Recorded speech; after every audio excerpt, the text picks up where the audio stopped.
கல்லாம் cut பண்ணிவிட்டு நான் வேலூருக்கு போகலாம் என்று நான் திட்டமிட்ட போது ஆவியானவர் அந்த போதகர்களை கொண்டே தடுத்து விட்டார். தடுத்து தொடர்ந்து எங்களுக்கு நீங்கள் நடத்தணும் அப்படின்னு நாங்கள் திட்டம் போட்டுட்டு வந்திருக்கிறேன். வந்து நிற்கும்போது அந்த ஜெபம் நடத்துகிற போதகர் சொல்கிறாரு, நான் இதுவரைக்கும் கொஞ்சம் இந்த கூட்டத்தை குறித்து கொஞ்சம் அசால்ட்டாக இருந்துட்டேன். இப்போ தான் எனக்கு இதில் ஒரு விழிப்புணர்வு வந்திருக்கு. நான் எல்லா போதகர்களுக்கும் சொல்லி நீ எல்லாரையும் நான் கூட்டி சேர்க்கணும். அடுத்த மாதத்துலேருந்து நான் அதில் ரொம்ப தீவிரமாக வேலை பார்ப்பேன்னு சொல்கிறார். நான் அங்கே முடிக்கணும்னு நினைக்கிறேன். அதே மாதிரி மயிலாடுதுறையில் போய் மயிலாடுதுறையிலையும் சரி, ஏன்னா 2 இடத்த நிறுத்தினா தான் 2 இடத்துக்கு போக முடியும். ஆகவே அங்கேயும் போய் சொன்னால் அங்கே ஒரு போதகர், நான் 6 மாதமாக இந்த யூடியூப்பில் தான் கிளியூர் செப்ப வீட்டில் தான் நான் கேட்டுக்கிட்டே இருந்தேன். எனக்குள்ளே நிறைய மாற்றம், நான் நிறைய மாறிட்டேன். சரி, இனி நம்ம நேரடியாக போய் பங்கு பெறணும்னு சொல்லி நானும் என் மனைவியும் வந்திருக்கிறோம். இனி நாங்கள் ஒழுங்காக இந்த கூட்டத்துக்கு வருவோம் அப்படின்னு சொல்லி சொன்னேன். ஆக நம்ம நினைக்கிறது ஒன்று, நான் போடுகிற திட்டம் வேறு, ஆனால் கர்த்தர் நம்மை குறித்து வைத்திருக்கிற திட்டம் வேறு. அதனால் சரி, இன்னும் கொஞ்ச நாளைக்கு அங்கே போகலாம் என்று சொல்லி அந்த திட்டத்தை மாற்றிக்கொண்டேன். ஆகவே இது நிறைய விஷயங்களை நாம் இன்றைக்கி ஒரு மாயைக்குள்ளே இன்றைக்கி சபை போய் கொண்டு இருக்கிறது இல்லை, போய் விட்டது ஆல்ரெடி.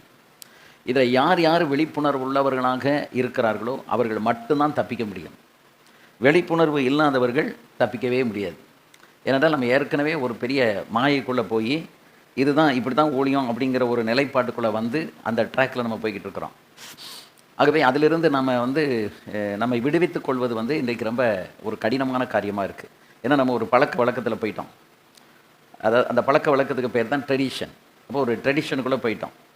அந்த ட்ரெடிஷன் என்ன அப்படின்னு கேட்டால், ஏற்கனவே நமக்கு இருந்ததான ஒரு பெந்தகோஸ்தே பாரம்பரியத்தை விட்டு ஒரு புதிய பாரம்பரியத்துக்குள்ளே புதைகுழிக்குள்ளே போன மாதிரி போய் சிக்கிட்டோம். கிட்டத்தட்ட அரை நூற்றாண்டுக்கு முன்பதாக உள்ள பெந்தகோஸ்த் அனுபவங்களை எல்லாம் நினைத்து பார்த்தால் இன்றைக்கு அதனுடைய எந்த விதமான ஒரு 10%, 10% சாரம் கூட இன்றைக்கி இல்லை. ஏனென்றால் அந்த காலத்தில் அந்த அளவுக்கு அந்த சத்தியங்கள் கடைப்பிடிக்கப்பட்டது, போதிக்கப்பட்டது. ஜனங்கள் பரிசுத்தமடைந்தார்கள். தேவன் அங்கே உலாவினார். விசுவாசிகளே ஆராதனையில் உட்கார்ந்துருக்கும்போது தரிசனங்களை கண்டு எழும்பி சாட்சி சொல்லுவாங்க. போதகர் வெளிப்பாட்டோடு ஜனங்களுக்கு என்ன தேவையோ அதை கொடுக்கும்படிக்கு ஆவியானவருக்கு இடம் கொடுத்து அந்த செய்தியை கொண்டு கொடுப்பார். அது ஒருவேளை நமக்கு ரொம்ப இன்ஸ்பிரேஷனாக இல்லாமல் இருக்கலாம். அது ஒரு சாதாரண காரியமாக இருக்கலாம். நான் கடந்த 2 கூட்டங்களில் ஒரு கூட்டத்தில் நம்முடைய எண்ணங்களை பற்றி நான் பேசினேன். நமக்குள்ளே எழும்புகிறதான எண்ணங்கள், அதாவது நிற்கிறேன் என்று சொல்லுகிறவன் விழாதபடிக்கு எச்சரிக்கையாக இருக்க கடவன். அப்போ நிற்கிறேன் என்று எண்ணுகிறவன் அப்படிங்கிற அந்த வார்த்தை எடுத்து நமக்குள்ளே இருக்கிறதா எண்ணங்கள், அந்த எண்ணங்களை குறித்து ஒரு கூட்டத்தில் நான் பேசினேன் விழுப்புரத்தில். அன்றைக்கு கூட எனக்கு அவ்வளவு திருப்தி இல்லை. இந்த செய்தி எந்த அளவுக்கு போய் ரீச் ஆகிருக்கோம், எத்தனை பேருக்கு இது பிரயோஜனமாக இருந்திருக்கோம் அப்படின்னு சொல்லி எனக்குள்ளே நான் பிரசங்கித்து கொண்டிருக்கும் போதே எனக்குள்ளே ஒரு கேள்வி. அதை கேட்டுக்கொண்டே நான் போதிக்கிறேன். ஆனால் எனக்கு ஆவியானவர் கொடுக்குற வார்த்தையை நான் கரெக்டாக போதிச்சுக்கிட்டே இருக்கிறேன். அன்றைக்கு தான் ஒருவர் புதுசாக வந்திருக்கிறாரு. அதுவும் 12 மணிக்கு தான் அவர் வந்தார். உட்காந்து கவனித்தார். அதுபோல் நான் போய் பிரசங்கித்த அந்த ஸ்தாபனத்தில் உள்ள ஒரு பிரஸ்பீட்டர், அவர் எப்படியாவது இன்றைக்கு இந்த கூட்டத்துக்கு வரணும்னு சொல்லிட்டு அவர் அங்கே வந்திருந்தார். இந்த 2 பேருமே கொடுத்த ஃபீட்பேக்கை பார்த்தீங்க அப்படின்னா, அதாவது அவங்களுக்கு எவ்வளவு ஒரு முக்கியமான காரியம் தேவைப்படுகிறதோ அதை அந்த கூட்டத்திலே அவர்கள் ஆவியானவர் பேச இவர்கள் கேட்டு அதில் ரொம்ப பிரயோஜனம் அடைந்ததை முன்னால் அவர்கள் மீட்டிங்கில் பேசினாங்க. சாதாரண விஷயம், எண்ணுவது அல்லது திங்கிங் தாட்ஸ் அப்படிங்கிறது சாதாரண விஷயந்தான். ஆனால் அதுக்குள்ளே இவ்வளவு ரகசியங்கள் இருக்குதாங்கிறது இன்றைக்கி தான் புரியுது. அப்போ நம்ம எவ்வளவு கவனக்குறைவாக இருந்திருக்கிறோம், இனி நம்ம இப்படி இருக்கக்கூடாது என்று இன்றைக்கு நான் என்னை மாற்றிக்கொள்வதற்கு நான் ஒப்பு கொடுத்தேன் என்று சொன்னார். அதே மாதிரி புத்தி, இன்னொரு போதகர் சொன்னார், புத்தின்னு நம்ம நீதிமொழிகளில் நிறைய படிக்கிறோம், அடிக்கடி படிக்கிறோம் அந்த வசனங்கள்லாம். ஆனால் இந்த புத்தியில் இவ்வளோ விஷயம் உள்ளே இருக்குது அப்படிங்கிறது இன்றைக்கி தான் மனக்கண் திறக்கப்பட்டிருக்கிறது. நான் அடுத்த மாதம் வரும்போது இன்னும் அநேகரை இந்த கூட்டத்தில் கொண்டு நான் உட்கார வைக்கணும்னு முடிவு எடுத்திருக்கேன்னு சொல்லி சொன்னார். அப்போ நம்ம அன்றைக்கு இருந்த செய்திகள் எப்படி இருந்துச்சுன்னா, ஜனங்களுக்கு என்ன தேவையோ அன்றன்றைக்கு அவர்களுக்குரிய செய்தி போதகர் மூலமாக கொடுக்கப்பட்டது. ஆனால் இன்றைக்கு ஜனங்களுக்கு தேவையான செய்திகள் இன்றைக்கி போதகர் மூலம் என்ன செய்யலை, கிடைக்கல. ஒன்று. அதே நேரத்தில் இன்றைக்கி இருக்கிற ஜனங்களுடைய மனநிலை எப்படி இருக்குது அப்படின்னா, உணர்ச்சி வசப்படுற மாதிரி எந்த பிரசங்கியார் பேசுகிறாரோ, உணர்ச்சி வசப்படுற மாதிரி எந்த பிரசங்கர் பாடுறாரோ அந்த இதில் அவங்க லயித்து போய் அப்படியே ஒரு எமோஷனலில் உணர்ச்சி அடைந்து அதோடு அங்கேயே விட்டுட்டு போயிடுறாங்க. வீட்டில் போய் இதை கேட்டோமே இந்த வசனத்தின்படி நடக்கணுமேங்கிறதெல்லாம் இன்றைக்கி ஜனங்களுக்குள்ளே இல்லை, இன்றைக்கி விசுவாசிகளுக்குள்ளே இல்லை, ஈவன் ஊழியக்காரர்களுக்குள்ளே இல்லை. அதனால் நாம் பேசுகிறோம் அப்படின்னு சொன்னால் நம்மை கொண்டு கர்த்தர் பேசணும், நாம் பேசுகிறது இல்லை. ஆனால் நம்மை கொண்டு கர்த்தர் பேசணும். நீங்கள் செய்தி கொடுக்குறீங்கன்னா அதில் ஒரு சிலராவது இன்றைக்கி நீங்கள் பேசின செய்தி எனக்கே பேசினது போல் இருந்ததுன்னு சொன்னாங்க அப்படின்னா அன்றைக்கு நம்ம கன்ஃபார்ம் பண்ணலாம் யார் பேசினா, கர்த்தர் பேசியிருக்கார், ஆவியானவர் பேசியிருக்கார். அப்போ நான் கரெக்டான ட்ராக்கில் தான் போய்கிட்டு இருக்கேன், ஆண்டவரே உமக்கு மகிமை அப்படின்னு கனத்தை மகிமை கர்த்தருக்கு செலுத்தலாம். எல்லாரும் கேட்டுட்டு பாஸ்டர் ரொம்ப நல்லா இருந்துச்சுன்னு சொல்லிட்டு இப்படி தூசியை தட்டிக்கிட்டு போனாங்கன்னு வைங்க, அப்போ அவங்களுக்குள்ளே ஒன்றும் இறங்கலைன்னு அர்த்தம். நான் இந்த செய்தி எனக்காக பேசப்பட்டது, நான் இதை கேட்டேன், எனக்குள்ளே இந்த மனம் திரும்புதல் வந்திருக்குன்னு சொல்லணும். வர்ஷிப் நல்லா இருந்துச்சு, பாட்டு நல்லா இருந்துச்சு, இசை அபாரமாக இருந்துச்சு, அங்கே தான் டேஞ்சர். இந்த பாட்டு, இசை, வர்ஷிப்பு இது பிசாசு இயக்கி நாம் பாடுறோமா, வர்ஷிப் பண்ணுறோமா, அல்லது கர்த்தருக்கு நாம் கனத்தை செலுத்தி பாடுறோமா அப்படிங்கிறத கவனிக்கணும். இன்றைக்கி நிறைய சபைகளில் இந்த மூணுமே, வர்ஷிப்பு, அப்புறம் பாட்டு, அப்புறம் மியூசிக், நிறைய வளர்ந்த சபைகளில் எதுக்கு முக்கியத்துவம்? மியூசிக். அந்த நான் ரட்சிக்கப்பட்ட காலத்தில் ஒரே ஒரு ட்ரம்மை வச்சு தான் காலத்தை என்ன செஞ்சோம், ராபர்ட் இந்த மேட்டத்தூர் ஒரே ஒரு ட்ரம்மை வச்சு மட்டும்தான் வர்ஷிப்பு எல்லாமே நடந்துச்சு. எந்த விதத்துலையும் வேறு எந்த இன்ஸ்ட்ருமெண்ட்டும் இல்லை. ஆனால் ஜூனோ 60 அப்படின்னு ஒரு இன்ஸ்ட்ருமெண்ட், இந்த இப்போ ஆர்கன் இருக்குது பாருங்கள், இந்த ஆர்கனை போல் அந்த காலத்தில் ஜூனோ 60 அப்படின்ட்டு ஒரு ஆர்கன் அதுக்கு பிறகு தான் இந்த கேஷியோ, இப்போ யமாகா இதெல்லாம் கொடி கட்டி பறக்குது. ஆனால் இதையெல்லாம் செய்கிற மேனுஃபேக்சர் பண்ணுற ஜப்பானில் பார்த்திங்கன்னா சபைகளில் ரொம்ப இன்ஸ்ட்ருமெண்ட் எல்லாம் ஒன்றும் இல்லை. அங்கே ஆராதனையே அப்படி தான் இருக்குது. ஆனால் அங்கே தான் செய்கிறாங்க. ஆனால் அங்கே இதெல்லாம் வாங்க முடியாது, அவ்வளோ விலை. ஆனால் நம்ம இங்கே இந்தியாவில் அதை வாங்கலாம். ஆனால் இந்தியாவில் ஆராதனையில் 1க்கு 2 ஆர்கன், மேலே ஒரு ஆர்கன், கீழே ஒரு ஆர்கன், அப்புறம் சைட்லேயும் ஒரு ஆர்கன், அப்புறம் இன்னும் என்னெல்லாமோ நம்ம வைக்கிறோம். பாட்டு கேட்குறதுக்கு நல்லா இருக்குது, ஆனால் இருதயத்தை தொடுதா? அந்த பாடல் ஆராதனையில், வர்ஷிப்பில் எத்தனை உள்ளங்கள் உடைந்து இருக்குது?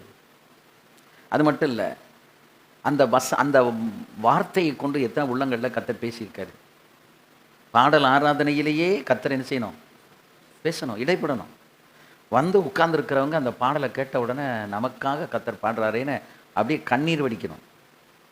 இப்போ பாடுறவங்களும் கண்ணீரோடு பாடணும். பாடுறவங்க இங்கே வரைக்கும் முடிய வளர்த்துக்கிட்டு ஷேவும் பண்ணாமல் அலங்கோலமாக இசை வாசிக்கிறாங்க. வேறு வழி இல்லாமல் அவங்கள தான் கொண்டு எங்கே வைக்கிறோம், சர்ச்சில் ஸ்டேஜில் உட்கார வைக்கிறோம். அப்போ அந்த காட்சி, இப்போ அவனுக்குள்ளே என்ன, வாசிக்கிறவனுக்குள்ளே என்ன பரிசுத்தம் இருக்கும்? இதையெல்லாம் வைத்துக்கொண்டு எல்லாத்தையும் சகிச்சுக்கிட்டு பிரசங்கம் பண்ணாரு, அவருக்குள்ளே என்ன பரிசுத்தம் இருக்கும்? இந்த அட்மாஸ்பியரில் ஆவியானவர் உலாவுவாரா? தேவ ஆவியானவர் இப்படிப்பட்ட ஒரு சூழலில் அவர் உலாவுவாரா? மரப்பொந்துக்களை உட்கார்ந்து அப்போஸ்தலர்கள் ஆராதித்தார்கள். கேட்டகோம்ஸ்னு சொல்கிற மண் குகைகளுக்குள்ளே உட்கார்ந்து ஆராதித்தார்கள். அங்கே ஆவியானவர் இருந்தார். பெரிய கட்டடங்கள் கிடையாது, மரத்து அடியில் உட்கார்ந்து ஆராதித்தார்கள். கர்த்தர் அங்கே இருந்தார். கர்த்தருக்கு இருதயம் தான் முக்கியமே ஒழிய எது முக்கியம் இல்லை. கட்டடமோ, நம்ம போட்டிருக்க ஸ்க்ரீனோ, நம்ம போடுற புகையோ, அல்லது நம்ம வச்சிருக்கிற இன்ஸ்ட்ருமெண்ட்டோ, இதெல்லாம் ஒன்றுமே கிடையாது. ஆவியானவர் இறங்கிட்டார்னா பாடுறதும் அங்கே நின்று போகும், பிரசங்கிக்கிறதும் நின்று போகும், எல்லாமே அப்படி ஸ்டாப் ஆகிரும். ஏன்னா அவர் வந்துட்டாருன்னா பிரசங்கியார் என்ன கொடுத்துடணும், இடம் கொடுத்துடணும். ஏன்னா நம்ம ஆவியானவரே வரணும் பாடினோம். இப்போ ஆவியானவர் வந்துட்டார், இன்னும் அவரை உட்கார வச்சுக்கிட்டு என்ன தான் பாடிக்கிட்டே இருக்கோம், மாறும். ஏன்னா அவர் வந்ததை நம்ம ஒருத்தரும் உணரலை. இன்னும் என்ன தான் பாடுறோம், கம் ஹோலி ஸ்பிரிட், ஆவியானவரே, பரிசுத்த ஆவியானவரே வாரும்னு கூப்பிட்டுட்டே இருக்கோம். அவர் நான் தான் அப்பமே வந்துட்டேனே, எங்கே என் நாமத்தினாலோ 2-3 பேர் கூடியிருக்கிறார்களோ அவர்கள் நடுவிலே நான் இருக்கிறேன்னு அவர் ஆல்ரெடி ப்ராமிஸ்ட். அவர் வந்துட்டார். அவர் எப்போவுமே சொன்னதை தவற மாட்டார். அவர் வந்துட்டார் ஆல்ரெடி. ஆனால் அவர் வந்து விட்டாரா இல்லையா என்று நமக்கு தெரியல, உணர்வு இல்லை.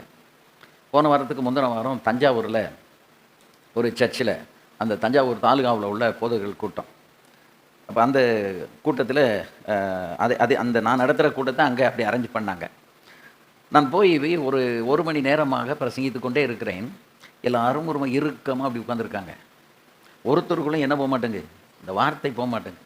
அப்போ நான் அப்படி அதாவது பிரசங்கிக்கும் போது எவ்வளவு எச்சரிக்கையாக இருக்கணும் அப்படிங்கிறத பற்றி பேசினேன். அப்படி பேசிகிட்டே இருக்கும்போது ஒரு கட்டம் வந்த உடனே ஆவியானவர் இங்கே நீ நிறுத்திட்டு அப்படியே என் கையில் கொடுத்துடுன்ட்டார். நான் உடனே அப்படியே எல்லோரும் ஜெபம் பண்ணுவோம் அப்படின்னு சொல்லிட்டு ஜெபம் பண்ண சொன்னால் ஊழியக்காரங்க தான் உட்காந்துருக்காங்க. ஆனால் ஒருத்தருக்குள்ளே என்ன வரமாட்டேங்க, அபிஷேகம் வரமாட்டேங்க. ஆனால் ஆவியானவர் இறங்கி வந்துட்டார். தெளிவாக ஆண்டவர் நீ இனி பிரசங்கம் பண்ணாத, நிறுத்திடு. நான் நிறுத்திட்டேன். பாதி மெசேஜ் தான் போயிருக்கு, நான் நிறுத்திட்டேன். நிறுத்தி எல்லோரும் எழுங்க, இப்போ கர்த்தர் நம்ம நடுவில் அசைவாட போகிறார், ஜெபம் பண்ணுங்க அப்படின்னா எல்லாம் கையை அப்படி வச்சுக்கிட்டு இப்படியே உடம்ப ஆட்டிக்கிட்டே நின்னாங்க ஒரு 5-10 நிமிஷம். நான் என் பாட்டுக்கு, ஏன்னா எனக்கு தெரியும் யார் வந்துட்டா, ஆவியானவர் வந்துட்டார். இனி யார் ஆவியில் நிரம்பினா என்ன, நிரம்பாட்டி என்ன, அது எனக்கு அதை பற்றி கவலை இல்லை. நான் என் பாட்டில் கைதட்டி அந்நிய பாஷையில் பேச ஆரம்பித்து அந்த ஸ்தலம் போதுகிற அவருடைய உள்ளம் ஏற்கனவே இந்த வார்த்தைகளினால் கொழுந்து விட்டு எரிஞ்சதுனால அவர் அப்படி அழுதுகிட்டே அபிஷேகத்தை நிரம்ப ஆரம்பித்தார். அவர் அப்படி நிரம்பி அப்படி ஒருத்தராக ஆவியில் நிரம்ப கிட்டத்தட்ட 1/2 மணி நேரம் எதில் தான் நிரம்பியிருக்கோம், பரிசுத்த ஆவியில் தான். செத்தாக்கில் உட்காந்துட்டு இருந்தவங்களை ஆவியானவர் உயிர்ப்பிச்சு இப்போ நமக்கு பழக்கம் இருந்தால் தான் என்ன செய்யும், அந்நிய பாஷை வரும். நீங்கள் ஆடிக்கு ஒரு தடவை, அப்புறம் அடுத்த அமாவாசைக்கு, அதுக்கடுத்து எப்போ ரம்ஜானுக்கு, இப்படி அந்நிய பாஷை பேசிக்கிட்டு இருந்தால் கண்டினியூஸாக உங்களால் அந்நிய பாஷை பேச முடியாது, அபிஷேகத்தில் நிரம்பவும் முடியாது. இன்றைக்கி அந்த வீக்னஸை சாத்தான் பார்த்து தான் இவங்க எல்லாமே ஆவியும் இல்லை அனலும் இல்லை, ஆனால் நம்ம ட்ரெஸ் எல்லாம் ரொம்ப நல்லாயிருக்கு, கோட்டு சூட்டு நல்லாயிருக்கு, அங்கி நல்லா இருக்குது, எல்லாம் நல்லா இருக்குது. ஆனால் என்ன இல்லை, பவர் இல்லை. அவனை துரத்தக்கூடிய வல்லமை யாருக்கு தான் உண்டு, பரிசுத்த ஆவியானவருக்கு தான் உண்டு. அப்போ ஆவியானவர் இறங்கிட்டா அவன் தூர விலகி போயிடுவான். இப்போ ஆவியானவர் இல்லைன்னா அவனும் நமக்கு பக்கத்தில் சர்ச்சிலே ஒரு சேரை போட்டு உட்காந்துருவான். அப்போ அவனுடைய இன்ஃப்ளூயன்ஸ் தான் சபைக்குள்ளே இருக்குமே ஒழிய யாருடைய இன்ஃப்ளூயன்ஸ் இருக்காது, ஆவியானவருடைய இன்ஃப்ளூயன்ஸ் இருக்காது. நான் ஒரு உதாரணம் உங்களுக்கு சொன்னது ஞாபகம் இருக்குன்னு நினைக்கிறேன். நைஜீரியாவில் ஜோஷுவான்னு ஒரு பெரிய ஊழியக்காரர், கொரியாவில் இருக்கிற ஒருவர் அவருடைய சபையை பார்த்து அவர் மூலம் நடக்கிற அற்புதங்களை பார்த்து, ஆண்டவரே இந்த ஊழியக்காரனை போல என்ன செய்யும், மாற்றும்னு சொல்லி உபவாசம் பண்ணி ஜெபம் பண்ணுறாரு. ஆனால் ஒன்றும் நடக்கலை. ஒரு நாள் நேராக நைஜீரியாவுக்கு போகணும் அப்படின்னு சொல்லிட்டு டிக்கெட் எடுத்துகிட்டு போயிட்டார். டிக்கெட் எடுத்துகிட்டு போய் அந்த சர்ச்சில் பின்னாடி உட்காந்துருக்காரு. மிராக்கிள்லாம் நடக்குது. இவர் உட்காந்து, ஆண்டவரே இந்த தேவ மனுஷனுக்குள்ளே இருக்கிற அந்த அபிஷேகத்தை எனக்குள்ளே தாங்கன்னு ரொம்ப கண்ணீரோடு ஜெபம் பண்ணிகிட்டு இருக்கார். அப்போ ஆவியானவர் மனக்கண்ணை திறந்தார். இப்படி மனக்கண்ணை திறந்த உடனே அந்த ஊழியக்காரருக்கு பின்னால் ஒரு பெரிய சர்ப்பம் நின்றுட்டு இருக்கு. அப்போ தான் ஆண்டவர் சொன்னாரா, இந்த அபிஷேகம் உனக்கு வேணுமான்னு கேட்டார். இந்த அபிஷேகம் உனக்கு வேணும். ஆண்டவரே என்னை மன்னியுன்னு சொல்லி நான் தெரியாமல் வந்துட்டேன், தவறான இடத்துல உட்காந்துட்டேன், தவறுதெல்லாம் நான் ஜெபம் பண்ணிட்டேன், என்னை மன்னிச்சிருங்க, எழும்பி ஓடிருன்ட்டார்.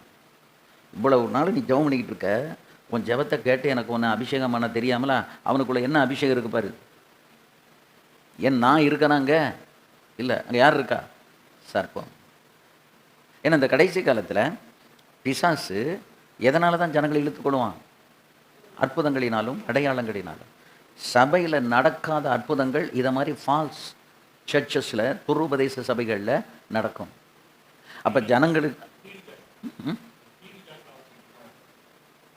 அப்போ நம்ம ஜனங்கள் எங்கே அட்ராக்ஷன் ஆவாங்க, அந்த மாதிரி இடங்களுக்கு தான் அட்ராக்ஷன் ஆவாங்க. நீங்கள் ஊழியமே செய்ய வேண்டாங்க, ஜனங்கள் அது பாட்டுக்கு போயிட்டு இருப்பாங்க. இங்கே உபவாசம் போட்டு ஜெபம் பண்ணி எல்லாம் பண்ணிக்கிட்டு இருப்போம். ஒரு ஆத்மா அங்கே வர்றதுக்கு 1 வருஷம் ஆகிருக்கும். அதில் இன்றைக்கி நிறைய ஊழியக்காரங்க சோர்ந்து கிடக்காங்க. நான் ஒவ்வொரு இடங்கள்லையும் போய் கிராமங்கள்லையும் போய் சொல்லிகிட்டே இருக்கேன், கூட்டத்தை பார்த்து ஏமாந்துடாதீங்க. கூட்டம் இருக்கிற இடத்துல யார் இல்லை, ஆவியானவர் இல்லை. ஆவியானவர் இருந்தாருன்னா அழுகையும் கண்ணீரும் சத்தமும் ஆவியின் நிறைவும் இருக்கும். ஆனால் அங்கே அது ஒன்றுமே இல்லை. திருவிழாவுக்கு போயிட்டு வர மாதிரி போகிறாங்க, 5 ரூபாய்க்கு சாப்பாடு கிடைக்கி, சமையல் வேலை மிச்சம், வண்டி வேற வச்சு அங்கே கூட்டிகிட்டு போயிருந்தாங்க. ஸோ வண்டியில் ஏறி நம்ம போய் அங்கே சாப்பிட்டுட்டு வந்துடலாம். ஆனால் நமக்குள்ள என்ன தாக்கம் இருக்குது, பரிசுத்தத்தை பற்றி என்ன சிந்தனை இருக்குது, பரிசுத்தத்தை பற்றி என்ன உபதேசம் இருக்குது, ஒன்றும் கிடையாது, எதுவுமே இல்லை. அப்போ நமக்கு இன்றைக்கி நம்ம எந்த இன்ஃப்ளூயன்ஸுக்குள்ளே ஆட்டோமேட்டிக்காக போய்கிட்டு இருக்கோம் சொல்லுங்கள், எதுக்குள்ளே போகிறோம்? நமக்கு இதில் பகுத்தறிகிற அந்த வரமும் ஞானமும் வெளிப்பாடும் இருந்தால் நாம் அதுக்கு இடமே கொடுக்க மாட்டோம். நமக்கு அந்த பகுத்தறிகிற வரம் இன்றைக்கி எப்படி குறைஞ்சி போச்சு. ஆட்களை பகுத்தறிய தெரியல, ஊழியக்காரங்களை பகுத்தறிய தெரியல.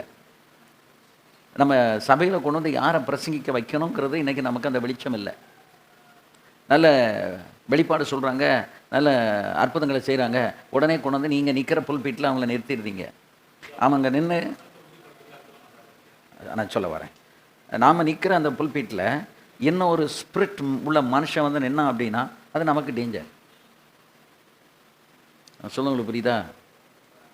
பாச சொன்ன மாதிரி அற்புதங்கள் அடையாளங்கள்னால தான் எது உறுதிப்படுத்தப்படும்? வசனம் உறுதிப்படுத்தப்படும். அப்போ எது தேவை? அற்புதம் தேவை. அந்த அற்புதம் யாரை கொண்டு நடக்கணும் தெரியுமா?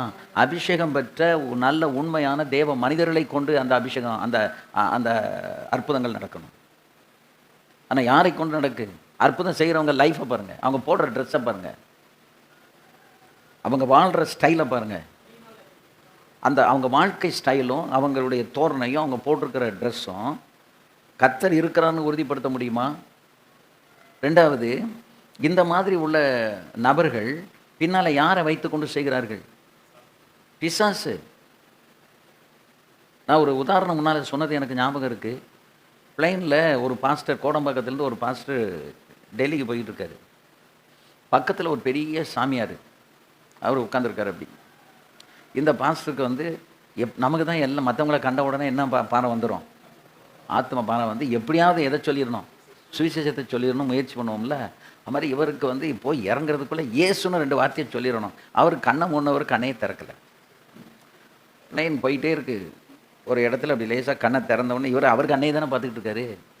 டக்குன்னு அவர்கிட்ட வந்து, ஐயா நீங்கள் என்ன பேச்சு கொடுத்து அப்படி கொஞ்சம் கொஞ்சமாக பேசிட்டு, இயேசுதான் மெய்யான தெய்வம், இயேசுதான் மெய்யான தெய்வம். அவர் பையிலிருந்து ஒரு ஆல்பத்தை எடுத்தார். இந்த ஆல்பத்தை எடுத்து, மெய்யான தெய்வம் இயேசு தானே, இந்தியாவில் பிரபல்யமாய் பெரிய குர்சை நடத்துகிற ஊழியக்காரங்க இவர் பாதத்தில் போய் இருந்து மந்திரிச்சு எனக்கு கூட்டம் வர்றதுக்கு தாங்கன்னு கேட்டுக்கிட்டு அங்கே பூஜை பண்ணிக்கிட்டு இருக்காங்க. அவர் ஃபோட்டோவை எடுத்து காட்டினார். உள்ளே விழுங்கின இந்த வெளியில் வந்த எச்சை உள்ளே விழுங்க முடியலை. அவர் அப்படி பேய் அரைஞ்ச மாதிரி உட்காந்து, நீ சொல்கிற அந்த இயேசுவை பிரசங்கிக்கிற இவர்கள் உனக்கு தெரிந்தவர்கள் தானே, இவர்களுக்கு நான் என்ன செய்கிறேன் தெரியுமா? ஜனக்கூட்டம் வரும்படிக்கு நான் மாந்திரீகம் பண்ணுகிறேன். டெல்லி போய் இறங்குற வரைக்கும் நான் இது சொல்லலையே முன்னாடி, வேத்தது நிற்கவே இல்லை பிளைனில். அவ்வளோ குளிரில் இவருக்கு நெஞ்சிட்டு வேத்துட்டு அப்படி சரண்டராகி கண்ணை மூடி ஜெபம் பண்ணவர். ஆண்டவரே இது என்னையா? அவர் சொல்லிவிட்டு ஆல்பத்தை உள்ளே வச்சுக்கிட்டு கண்ணை மூடிக்கிட்டார். அவர் பழந்துன்னு கொட்டப்பட்டாள். நிறைய பேர் போய் அவங்களுடைய மாந்திரீகத்தில் தான் ஜனக்கூட்டம் வரணும் அப்படின்னா கர்த்தர் ஜனக்கூட்டத்தை கொண்டு வந்துடுவார்.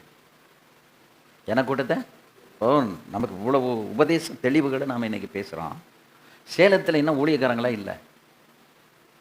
நீங்கள் என்ன மற்றவங்களுக்கு சொல்லாமலாம் இருப்பீங்க? சொல்லுங்கள் பார்ப்போம். சொல்லியிருப்பீங்கல்ல. ஆனால் எத்தனை பேருக்கு இந்த கூட்டத்துக்கு வர்றதுக்குரிய ஒரு ஆவியில் விடுதலை கிடச்சிருக்கு? அதை நீங்கள் சிந்திச்சு பாருங்கள். இந்த கூட்டத்தில் வந்து நம்ம இன்னும் ஸ்பிரிச்சுவலில் நல்லா வரணுங்கிற ஒரு ஆவியில் விடுதலை எத்தனை பேருக்கு கிடச்சிருக்கு? எல்லாரும் அது ஏதோ ஒரு காரியத்தை செய்துக்கிட்டு இருக்கிறாங்க. ஒரு சிலர் வந்து சொல்கிறாங்க, நான் எந்த ஃபெலோஷிப்புக்கும் போகிறதில்ல. ஏன் போகிறதில்ல? அங்கே போகிறதுனால என்ன நன்மை?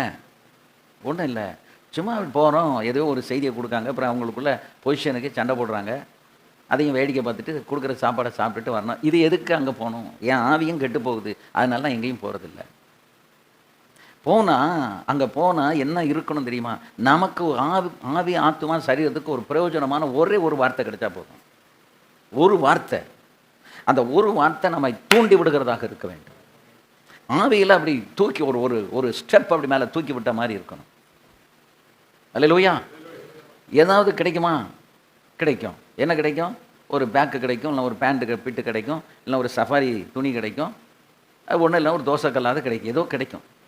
அதுதான் கிடைக்குமே ஒழிய நமக்கு 10 தோசைக்கல் நம்ம சபையில் கொண்டு வந்து ஆட்களை வைக்கக்கூடிய ஒரு வல்லமை உடையவர்களாக நாம் மாற வேண்டும். அல்லேலூயா. இன்றைக்கி ஊழியக்காரங்க அந்த சிந்தனையை மாற்றிட்டா நீங்கள் 10 பேருக்கு உதவி செய்யக்கூடிய அளவில் கத்தர் உங்களுடைய கையை கத்தர் பலப்படுத்திடும். விதைத்தால் என்ன செய்வோம்? அறுப்போம். விதைக்கத்தான் நம்ம அறுக்க முடியும். விதைக்கலைன்னா என்ன செய்ய முடியாது? அறுக்க முடியாது. அப்போ விதைக்கணுங்கிற கோட்பாடு இன்னைக்கு ஊழியக்காரங்கிட்ட இல்லை. விதைக்காமலே அறுக்கணுங்கிற கோட்பாட்டில் இருக்கிறாங்க. விதைக்காமலே எப்படி அறுக்க முடியும்? நிலத்தை பண்படுத்தி அதுக்கு பிறகு போய் அதில் விதையை விதைத்து 3 மாதம் காத்திருந்த பின்பு நமக்கு என்ன கிடைக்கும்? அறுவடை கிடைக்கும், பலன் கிடைக்கும். அப்போ அதுபோல் முதல்ல நிலத்தை பண்படுத்தணும். இப்போ இந்த கூட்டத்தில் நம்முடைய இருதயமாகிய நிலத்தை ஆண்டவர் பண்படுத்தி கொண்டு வருகிறார். அப்படி சும்மா கலா துணவி சுகுரவியானா துணவியாக்கமா கலப்பையை வைத்து நிலத்தை பிளக்கிறது போல வசனத்தை கொண்டு சில அனுபவங்களை கொண்டு இருதயத்தை என்ன செய்கிறாரு? அவர் பிளக்கிறார். அந்த இருதயங்கள் பிளக்கப்படும் போது தான் அது பக்குவம் அடைகிறது. அதுக்கு பிறகு விதைக்கப்படுகிற வார்த்தை அங்கே பலன் அளிக்கிறது. அல்லேலூயா. இப்போ முதல்ல நாம் பலன் அடைந்தால் தான் நம்ம கையில் கத்தர் கொடுத்த ஆத்துமாக்களை பலன் அடைய செய்ய முடியும். நாம் அபிஷேகத்தில் நிரம்பி நிரம்பி நிரம்பி ஒவ்வொரு வாரமும் நீங்கள் ஆவியில் நிரம்பி அந்நிய பாஷை பேசி ஆவிக்குள்ளே இருந்தீங்கன்னா போய் மேடையில் நின்ன உடனே கத்தர் உங்களை நிரப்புவார். ஆண்டவர் உங்களை நிரப்பிட்டார் அப்படின்னா அடுத்து என் பாத்திரம் நிரம்பி வழிகிறது, அந்த அனுபவத்துக்கு கத்தர் கொண்டு போவார். அப்போ அந்த அனுபவத்துக்கு நம்ம போகும்போது நிரம்பி வழியும் போது அது எங்கே வழியும்? ஜனங்களுக்குள்ள வழியும். அங்கே ஜனங்களுக்குள்ளே வரும் பொழுது அந்த ஆவியானவரே அற்புதங்களை செய்வார், குணமாக்குவார். வைத்த வலியோடு உட்கார்ந்தவங்க ஆட்டோமேட்டிக்காகவே ஆறாந்தில் உட்கார்ந்து இருக்கும்போதே ஆண்டவர் என்ன குணமாக்கிட்டாருங்கிறத அவங்க உணர்வாங்க. இந்த ஹீலிங் என்ன செய்யும்? நடக்கும். அப்போ அந்த ஹீலிங் நடக்கும்போது நம்மை கொண்டு கர்த்தர் அங்கே கிரியை செய்கிறார் என்று நமக்கு தெரிஞ்சிடும். நம்ம இன்னும் தாழ்த்துவோம், நம்ம உயர்த்த மாட்டோம். நம்ம இன்னும் கீழே கீழே போக போக கர்த்தர் நம்ம வாழ்க்கையில் உயர்ந்து கொண்டே வருவார். ஆமென். இன்றைக்கி அந்த ஒரு நிலைமை மாறி கவர்ச்சிகளிலே ஊழியங்கள் இன்றைக்கு கட்டப்பட்டு கொண்டு வருகிறது. கவர்ச்சியில் இப்போ அரசியல்வாதிகள் எப்படி சாப்பாடு போட்டு 200 ரூபா சம்பளம் கொடுத்து கூட்டத்தை சேர்க்கிறார்களோ அதுபோல் இன்றைக்கு நாம் நம்முடைய நன்மதிப்பை தேடிக்கொள்வதற்காக ஏதாவது ஒன்றை செய்து ஜனத்தை கூட்ட வேண்டும் என்று நாம் நினைக்கிறோம். அதுதான் மிகப்பெரிய தவறு. நமக்கு தேவையான கூட்டத்தை யார் கொண்டு வருவார்? கர்த்தரே கொண்டு வருவார். இப்போ சேலத்தில் நம்ம இவ்வளோ பேர் தானே இருக்கோம்? இல்லை, நிறைய பேர் இருக்கிறாங்க. ஆனால் எனக்கு ஒரு நம்பிக்கை, நான் என்ன நம்பிக்கையில் அங்கே வந்துக்கிட்டே இருக்கேன்னா, உங்களை கொண்டு இந்த சேலத்தில் இருக்கிற ஊழியர்களுக்கு நடுவில் ஒரு பெரிய எழுப்புதலை கத்தர் கொண்டு வருவார். அதுக்கு நீங்கள் ஆயத்தமாகணும். நீங்கள் இந்த வார்த்தையை கேட்டு அதுக்கு தகுந்த மாதிரி உங்களை பண்படுத்திக்கிட்டே வந்தீங்கன்னா உங்களை சந்திக்க வருகிறவர்களுக்கு உங்கள் மூலமாக ஒரு வல்லமை இறங்கும். நீங்கள் போய் ஒரு இடத்துல நிற்கிறீங்கன்னா அந்த இடத்துல அந்த அபிஷேகத்தை கத்தர் கொடுப்பார். அப்போ ஒரு பெரிய மாற்றம், ஒரு டிரான்ஸ்ஃபர்மேஷன் எங்கே உண்டாகும்னா இந்த சேலத்துக்குள்ளே உண்டாகும். அதுக்கு நமக்கு பெரிய கூட்டமெல்லாம் தேவையில்லை. பெரிய கூட்டம் இருந்துச்சுன்னா நிச்சயமாக சொல்கிறேன், எழுப்புதல் வரவே வர்றது. இப்போ நம்ம கொஞ்சம் பேர் இருக்கிறோம், கன்வீனியண்ட்டாக நான் பேசிகிட்டு இருக்கிறேன். ஏன் தெரியுமா? ஒருவர் கூட செல் எடுத்து நோண்டலை, ஒருவருடைய கவனம் இங்கேயும் அங்கேயும் போகலை, ஒருத்தரும் தூங்கிக்கிட்டு இருக்கலை. ஆனால் ஒரு 100-200 பேர் இருக்கிற இடத்துல வசனத்தை கவனிக்கிறவங்க எத்தனை பேர் இருப்பாங்க? மிக மிக குறைவு. 2 பேர் எழும்பி போய் செல்லை ஆன்சர் பண்ணிட்டு வருவாங்க. எத்தனை பேர் வரும்போதே செல்லை சைலண்டில் போட்டுட்டு இனி தேவ சமூகத்துக்கு போகிறோம், இனி நம்ம செல்லை தொடக்கூடாதுன்னு எத்தனை பேர் ஒரு டெடிகேஷனோட வராங்க? 10 தடவை எழும்பி போயிட்டு வந்தால் என்ன கண்டினியூட்டி கிடைக்கும்? பிரசங்கத்தினுடைய எந்த சாரம் அவங்களுக்கு கிடைக்கும்? அப்புறம் பக்கத்தில் இருக்கவங்ககிட்ட ஒவ்வொன்றுக்கும் ஒரு கமெண்ட் அடித்து பேசிக்கிட்டே இருப்பாங்க. ஊழியக்காரங்களை பத்திரிக்கையில் உருப்படவே மாட்டாங்க. இவங்களும் உருப்பட மாட்டாங்க, இவங்க குடும்பம் உருப்படாது, இவங்க சபையும் உருப்படாது. தேவ சமூகத்தில் உட்கார்ந்தா வலதுபுறம் இடதுபுறம் சாயாமல் தேவ வார்த்தைக்கு நம்ம இடம் கொடுக்கும்போது தான் அசைவாடுகிற ஆவியானவர் இருதயத்துக்குள்ளே அந்த வார்த்தைகளை உள்ளே போட்டு நம்மளை அவர் சரிப்படுத்துவார், சீர்படுத்துவார். அப்போ நமக்கு அதுக்குரிய வார்த்தை கிடைக்கும் போது நம்ம நோட் பண்ணுறோம். மற்றபடி நம்முடைய கவனம் எங்கேயும் ஆர்ட்டியும் பேசுறதில்லை, வைக்கிறதில்ல, திசை திரும்புறதில்லை. இது நிறைய ஊழியக்காரங்க இந்த மாதிரியே கெட்டு போகிறாங்க. பேருக்கு தான் ஊழியக்காரங்களை ஊழிய, அவங்ககிட்ட போய் கை கொடுக்க கூட நமக்கு எப்படி இருக்குது? யோசனையாக இருக்குது. எல்லாருக்கிட்ட என்ன செய்ய முடியல? கை கொடுக்க முடியலை. ஏன்னா அவங்களுக்குள்ள என்ன ஸ்பிரிட் இருக்குன்னு தெரியல. எல்லாரும் பரிசுத்தாவி பெற்றவங்க தானே. அப்போ பரிசுத்தாவி பெற்றவங்க கிட்ட கை கொடுக்கறதுக்கு நம்ம எதுக்கு யோசிக்கணும்? தேவையில்லையே. ஆனால் அவர் அன்னைக்கு பரிசுத்தாவி பெற்றாங்க, இன்றைக்கு அவங்க என்ன மனநிலையில் இருக்கிறாங்கங்கிறத நமக்கு பகுத்தறிகிற வரம் இருந்தால் மட்டும்தான் கண்டுபிடிக்க முடியும். அந்த டிசைனிங் ஸ்பிரிட் இல்லை அப்படின்னா பகுத்தறிகிற வரம் இல்லை. இயேசு கிறிஸ்து நாத்தான்வேல் அத்திமரத்தின் கீழ் இருக்கும்போதே அவர் கண்டார். அதுக்கு பிறகுதான் நம்ம மறுநாள் எங்கே வரான்? இயேசுவை சந்திக்க வரான். ஆனால் அவன் அத்திமரத்தின் கீழ் இருக்கும்போதே இவர் அவனை கண்டுவிட்டார். அப்படின்னா அவர் ஆவியில் எவ்வளவு தெளிவாக இருந்தார். அந்த தெளிவு இருந்தால் தான் இன்றைக்கு நம்ம சபையை ஒழுங்காக நடத்த முடியும். ஏன்னா சபைக்குள்ளே இன்றைக்கி பிசாசு வந்து ஒழுங்காக ரட்சிக்கப்படாத, பாவத்தை அறிக்கை செய்யாத, தவறு செய்துவிட்டு அப்படியே வந்து உட்காந்து ஆராதனையில் எண்ணிக்கைக்கு உட்காந்துக்கிட்டு இருக்காங்க. அதனால தான் நாம் பிரசங்கம் பண்ணுறோம், பாட்டு பாடுறோம், எல்லாம் செய்கிறோம். ஆனால் கிரியை ஒன்றுமே இல்லை. அங்கங்கே 2 உட்காந்துக்கிட்டு இருக்கு. அல்லேலூயா. நான் அந்த தஞ்சாவூரில் அதை தான் நான் சொன்னேன். நான் அந்த முதல் கட்டமாக கொஞ்சம் பிரசங்கம் பண்ணிவிட்டு அப்புறம் ஒரு 1/2 மணி நேரம் ஆவியில் நிரம்பி ஜெபம் பண்ணதுக்கு பிறகு அதுக்கப்புறம் நான் சொன்னேன், இன்றைக்கி சபையில் ஆடுகள் மட்டும்தான் இருக்க வேண்டும். ஆனால் சபைக்குள்ளே என்னெல்லாம் இருக்குது? பன்றி இருக்கிறது. என்ன இருக்குது? பன்றி. 2வது கழுதை இருக்குது. பன்றி என்ன செய்யும்? கீழே குனிஞ்சது மேலே நிமிராது. நீங்கள் பன்றியை எவ்வளவு சுத்தப்படுத்தினாலும் அது எதை தேடி ஓடும்? அழுக்க தேடி ஓடும், அசுத்தத்தை தேடி ஓடும். எவ்வளவு நீங்கள் பிரசங்கம் பண்ணாலும் சில விசுவாசிகள் வந்து அந்த பன்றி நேச்சர் இருக்கிறதுனால அந்த அசுத்தத்தை தான் தேடி ஓடிக்கிட்டே இருப்பாங்க. அதுக்கு அடுத்து கழுத கூட்டம் இருக்குது பாருங்கள். முன்னால் வந்தால் கடிக்கும், பின்னால் வந்தால் உதைக்கும். அந்த விசுவாசியோட யாரும் சேரவே முடியாது. இங்கே 2 ஒரு உதை குடிச்சு இங்கே 2 விசுவாசி தெரிச்சுண்டு ஓடுவாங்க. முன்னால் போனால் அது கடிக்கும். அப்புறம் எருமை மாடு என்ன பிரசங்கம் பண்ணாலும், எவ்வளவு மழை பெஞ்சாலும் அது ஸ்பீடில் தான் போய்கிட்டே இருக்கும். அப்போ இந்த பஃபலோ ஸ்பிரிட் வந்து சில விசுவாசிக்குள்ளே வந்துருச்சு அப்படின்னா, நீங்கள் என்ன வேணாலும் பேசுங்க, என்ன வேணாலும் செய்யுங்க, நான் இருக்கிற மாதிரி தான் இருப்பேன். என்னையே நீங்கள் மாற்ற முடியாது. அப்புறம் சில ஸ்பிரிட் இருக்குது பாருங்கள், இந்த எலஃபண்ட் ஸ்பிரிட், யானை வந்து என்ன செய்யும் தெரியுமா? தனக்கு முன்னால் வர்றவங்கள ஒரே மீதி அழிச்சிரும். ஸ்பிரிட் ஆஃப் டிஸ்ட்ரக்ஷன், அழிக்கிற ஆவி. இந்த அது அசமந்த ஆவி எது? பஃபலோ, எரும மாடு.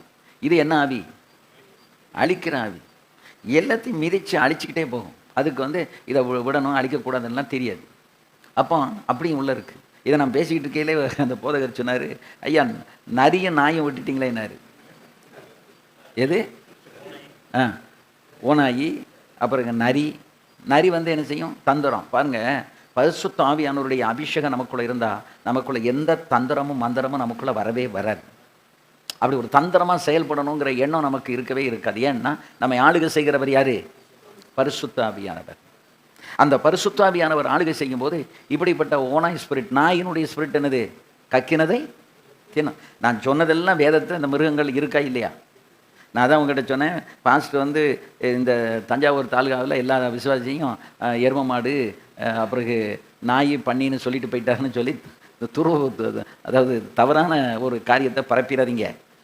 இந்த சுவாபம் உள்ளவர்கள் சபைக்குள்ளே இருக்கிறார்கள். இப்போ நீங்களும் நானும் யாரை மேய்ச்சிக்கிட்டு இருக்கோம்? நமக்கு பேர் மேய்ப்பர்கள். யாரைத்தான் மேய்க்கணும்? அதுலேயும் செம்மறியாடு வெள்ளாடுன்னு இருக்குது, 2 இருக்குது. அந்த வலது பக்கத்தில் நிற்கிற கூட்டம் எது? செம்மறியாட்டு கூட்டம். இயேசுவுக்கு இடது பக்கத்தில் இருந்தது யார்? வெள்ளாட்டு கூட்டம். இந்த வெள்ளாடும் செம்மறியாடு எப்படி கண்டுபிடிப்பீங்க? வெள்ளாட்டுக்கு வால் நிமிர்ந்துருக்கும், கொம்பும் இப்படி இருக்கும். செம்மறியாட்டுக்கு இந்த கொம்பு இப்படி கீழே வளைஞ்சிருக்கும், வால் எப்படி இருக்கும்? கீழே இருக்கும். அப்போ செம்மறியாடு வந்து தானாக மேய தெரியாது, அதை ஒரு மேய்ப்பன் கொண்டு போய் மேய்க்கணும். வெள்ளாடு அப்படி இல்லை. எதெல்லாம் மேலே இருக்குதோ அதைத்தான் போய் ஏறி, செவர் மேலே ஏறி, கார் மேலே ஏறி, அங்கே இருக்கிற இலை தான் அது கண்ணுக்கு தெரியும். கீழே இருக்கிறது எதுவும் தெரியாது. ஆமாம், வேலியை தாண்டும்.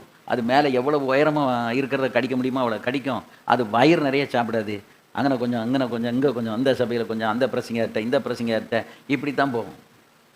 யாரெல்லாம் வராங்களோ அவங்ககிட்டலாம் கொண்டு தலையை கொடுத்துருவாங்க. இப்படி நுனிப்புல் மேய்கிறவர்கள் ஆவியில் வளர முடியுமானா வளர முடியாது. ஆனால் இவங்களைத்தான் வச்சு நீங்களும் நானும் மேய்ச்சிக்கிட்டு இருக்கோம். இதை பார்க்கும்போது நமக்கு சில நேரங்களில் என்ன வந்துடுது? ஆவியில் எரிச்சல் வந்துடுது. இல்லைடா சொல்லி ஒன்றும் மாற்றம் வர மாட்டேங்க, இவங்க இப்படியே தானே. ஒன்றும் நீங்கள் எரிச்சலாம் படாதீங்க. நான்லாம் எரிச்சலாம் பட்டு நான் தான் மனம் திரும்பியிருக்கிறேன் ஒழிய அவங்க மனம் திரும்பலை. ஆமாம், விட்டு வெளியே ஓடிடும். ஆனால் வெளியே போயிட்டா நல்லது. என்னுடைய சர்ச்சில் ஒரு சிலரெல்லாம் ரொம்ப வருஷம் இருந்தவங்களையெல்லாம் கத்தர் அப்படியே நோ ரீசன் அப்படியே அழகாக கத்தர் வெளியே கடத்தி கொண்டு போயிட்டார். ஏன்னா அந்த ஸ்பிரிட் உள்ளே இருந்துச்சுன்னா நம்ம சபை வளர்ச்சிக்கு, நான் சபை வளர்ச்சின்னு சொல்கிறது பரிசுத்த வளர்ச்சிக்கு, தேர்ச்சிக்கு அது வந்து இடையூறாக இருக்கும். எண்ணிக்கைக்கு மட்டுமல்ல. பாம்பு ஸ்பிரிட் இருக்குது. அந்த பாம்பு ஸ்பிரிட் என்னென்னா, சர்ப்பத்தின் ஆவி இருந்துச்சுன்னா கற்பத்தை முழுவதும் தின்றும். சில பெண்களுக்குள்ள சர்ப்பத்தின் ஆவி உள்ளே இருந்தால் கன்சீவே ஆக முடியாது.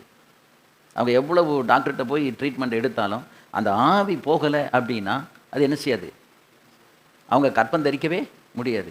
கற்பத்திலேயே அதை வந்து பட்சிக்கிற ஆவி தான் எது? சர்ப்பத்தின் ஆவி. ரெண்டாவது, சர்ப்பத்தின் இன்னொரு ஆவி வந்து தீண்டிக்கிட்டே இருக்கும். பிறருக்குள்ள தனக்குள்ள இருக்கிற விஷயத்தை என்ன செய்யும்? சில விசுவாசிகள் வந்து நம்மக்கிட்ட நல்ல பாஸ்டர் ரைஸ் லார்ட்னு சொல்லிட்டு காணிக்கை கொண்டு வந்து கொடுப்பாங்க, வீட்டில் இருக்கிறதெல்லாம் கொடுப்பாங்க, எல்லாம் செய்வாங்க. ஆனால் மற்றவங்கக்கிட்ட போய் பாஸ்டர் அவர் கிடக்காரு, பாஸ்டமாவா அவங்க பிள்ளைகளா அப்படின்னு அப்படியே நம்மளை வந்து என்ன செய்யும்? விஷத்தை கக்கிட்டு போயிடுவாங்க. என் சபையில் அப்படி இருந்தாங்க. விஷத்தை கக்கிற சர்ப்பத்தின் ஆவி உள்ள ஆட்கள் இருந்தாங்க. கர்த்தர் அப்படி தூக்குனர் வெளியில். இன்றைக்கி அவங்க உயிரோடு இல்லை, 2 பேருமே இறந்து போயிட்டாங்க. ஆனால் நேராக வந்து பார்க்கும்போது அப்பா எல்லாருமே நம்மளை புகழ்கிறாங்க. ஆனால் மறைமுகமாக எப்படி இருக்கும்? விஷம். ஆனால் கர்த்தர் நமக்கு அது ஒரு நாளே காட்டி கொடுத்துருவாரு. நம்ம வந்து தேவனையே சார்ந்து இருக்கிறதுனால என்னென்ன ஆளுக்குள்ளே என்னென்ன ஆவி இருக்குங்கிறத நமக்கு சபையில் என்ன செய்வார்? நம்ம காட்டி கொடுத்துருவார். நம்ம வந்து அந்த ஆட்கள்கிட்ட நம்ம கேர்ஃபுல்லாக இருந்துக்கிடணும், ரொம்ப கேர்ஃபுல்லாக இருக்கணும். நம்மளாம் அவங்கள வெளியே தூக்கி போட முயற்சித்தால் அது நமக்கு கேடாயிடும். ஆனால் நாம் ஜெபம் பண்ணிக்கிட்டே இருக்கும்போது ஏற்ற காலம் வரும் பொழுது அவங்கள 30 வருஷம் 40 வருஷம் இருந்தவங்க கூட அழகாக ஆண்டவர் அப்படி தூக்கி இந்த தோசை பிடிக்காமல் அப்படியே பிரட்டி போடுவாங்க பாருங்கள், அது மாதிரி எந்த சேதம் இல்லாமல் அப்படி ஆண்டவர் தூக்கி போட்டார். வெளியே தூக்கி போட்ட பிறகு அவங்க வராமல் வேறு இடத்துக்கு போக மனசை கொடுத்து போக வச்சுட்டாரு. அவங்க என்ன நினச்சிருக்காங்கன்னா, நம்ம சபைக்கு போகலைன்னா எல்லா விசுவாசியும் வந்து நம்மளை கேட்பாங்க, ஏன் வரல அப்படின்னு ரொம்ப பரிதாபமாக விசாரிப்பாங்க அப்படின்னு. ஒரு நாதி கூட போகலை. அதையும் சொல்லிட்டாங்க. அங்கே வரலன்னா 10 பேர் வந்து என்னென்னு கேட்பாங்கன்னு பார்த்தா நம்ம சபையிலேருந்து ஒருத்தர் கூட வரல. அது எப்படி வருவார்? உன்னைய கர்த்தர்லாம் அகற்றியிருக்காரு, போதகர் அகற்றலையே. அப்போ நமக்கு இவங்க வெளியே போகிறது நம்ம சபைக்கு லாபமாக நஷ்டமா, அந்த பகுத்தறிவு நமக்கு இருக்கணும். நம்ம எதிலேயே கண்ணோக்கமாக இருப்போம் தெரியுமா? எண்ணிக்கை குறைஞ்சிருதே, அதில் வருமானம் நம்ம ஆத்துமாக்களை எண்ணிக்கைன்னு பார்த்தா கூட பரவாயில்ல. ஆனால் நம்ம என்ன கோணத்தில் பார்ப்போம்? ஆத்துமாக்களுக்காக நம்ம சண்டை போடுறது. எதுக்கு சண்டை போடுறோம்? என் ஆள் அங்கே வந்துட்டாங்க, அவன் ஆள் இங்கே வந்துட்டான், இவர் என் ஆளை நாளை எடுத்து வச்சுக்கிட்டாரு, நீ எதுக்கு சண்டை போடுதோம்? தசமபாகத்துக்கு தான். இந்த தசமபாக சண்டைக்காகத்தான் நம்ம ஆட்களை என்ன செய்கிறோம்? ஆமாம், கைக்குள்ளே போடுதோம். அதான் அந்த தஞ்சாவூரில் அந்த பாஸ்டர் சொன்னார், இன்னென்ன சபையிலெல்லாம் நீங்கள் பாருங்கள் ஐயா, இங்கே உள்ள ஆட்கள் தான் அங்கே இருப்பாங்க. ஒரு பாஸ்டர் வந்து என்னை பார்த்து ஊழியர் மீட்டிங்கில் மறைஞ்சு போனார். நான் நேராக போய் தோளில் தட்டி, தோத்திரம் பாஸ்டர் வாங்க. நீங்கள் என்ன பண்ணுவீங்க? அவங்க உங்கள்கிட்ட வந்ததுக்கு. அதாவது ஒருத்தர் 18,000 ரூபாய் தசமாக கொடுப்பார் ஒரு சபைக்கு. மகா சிங்கப்பூரில் இருக்கா. அப்போ 18,000 ரூபா தசமாக கொடுக்கும்போது எந்த ஒரு ஊழியக்காரரும் அந்த விசுவாசியை விட விரும்ப மாட்டாங்கல்ல. 18,000லாம் கிடைக்கி 18,000.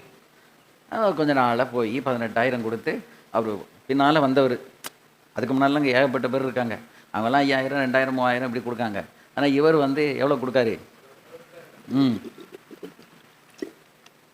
18,000 ரூபா கொடுத்த உடனே அந்த அந்த அந்த விசுவாசி என்ன பண்ணிட்டாருன்னா, இப்போ ஒரு ஜெனரேட்டர் வாங்கணும், உடனே கை வைத்துறாரு. 10,000 ரூபா நான் கொடுக்கேன், இல்லை ஜெனரேட்டர் நான் வாங்கி வச்சுருந்தேன். இப்படி 2-3 பொருள் வாங்கி வச்சோன்னா ஆட்டோமேட்டிக்காக பின் வரிசையில் இருக்கிறவர், ஜூனியராக இருக்கிறவர் எங்கே வந்துட்டார்?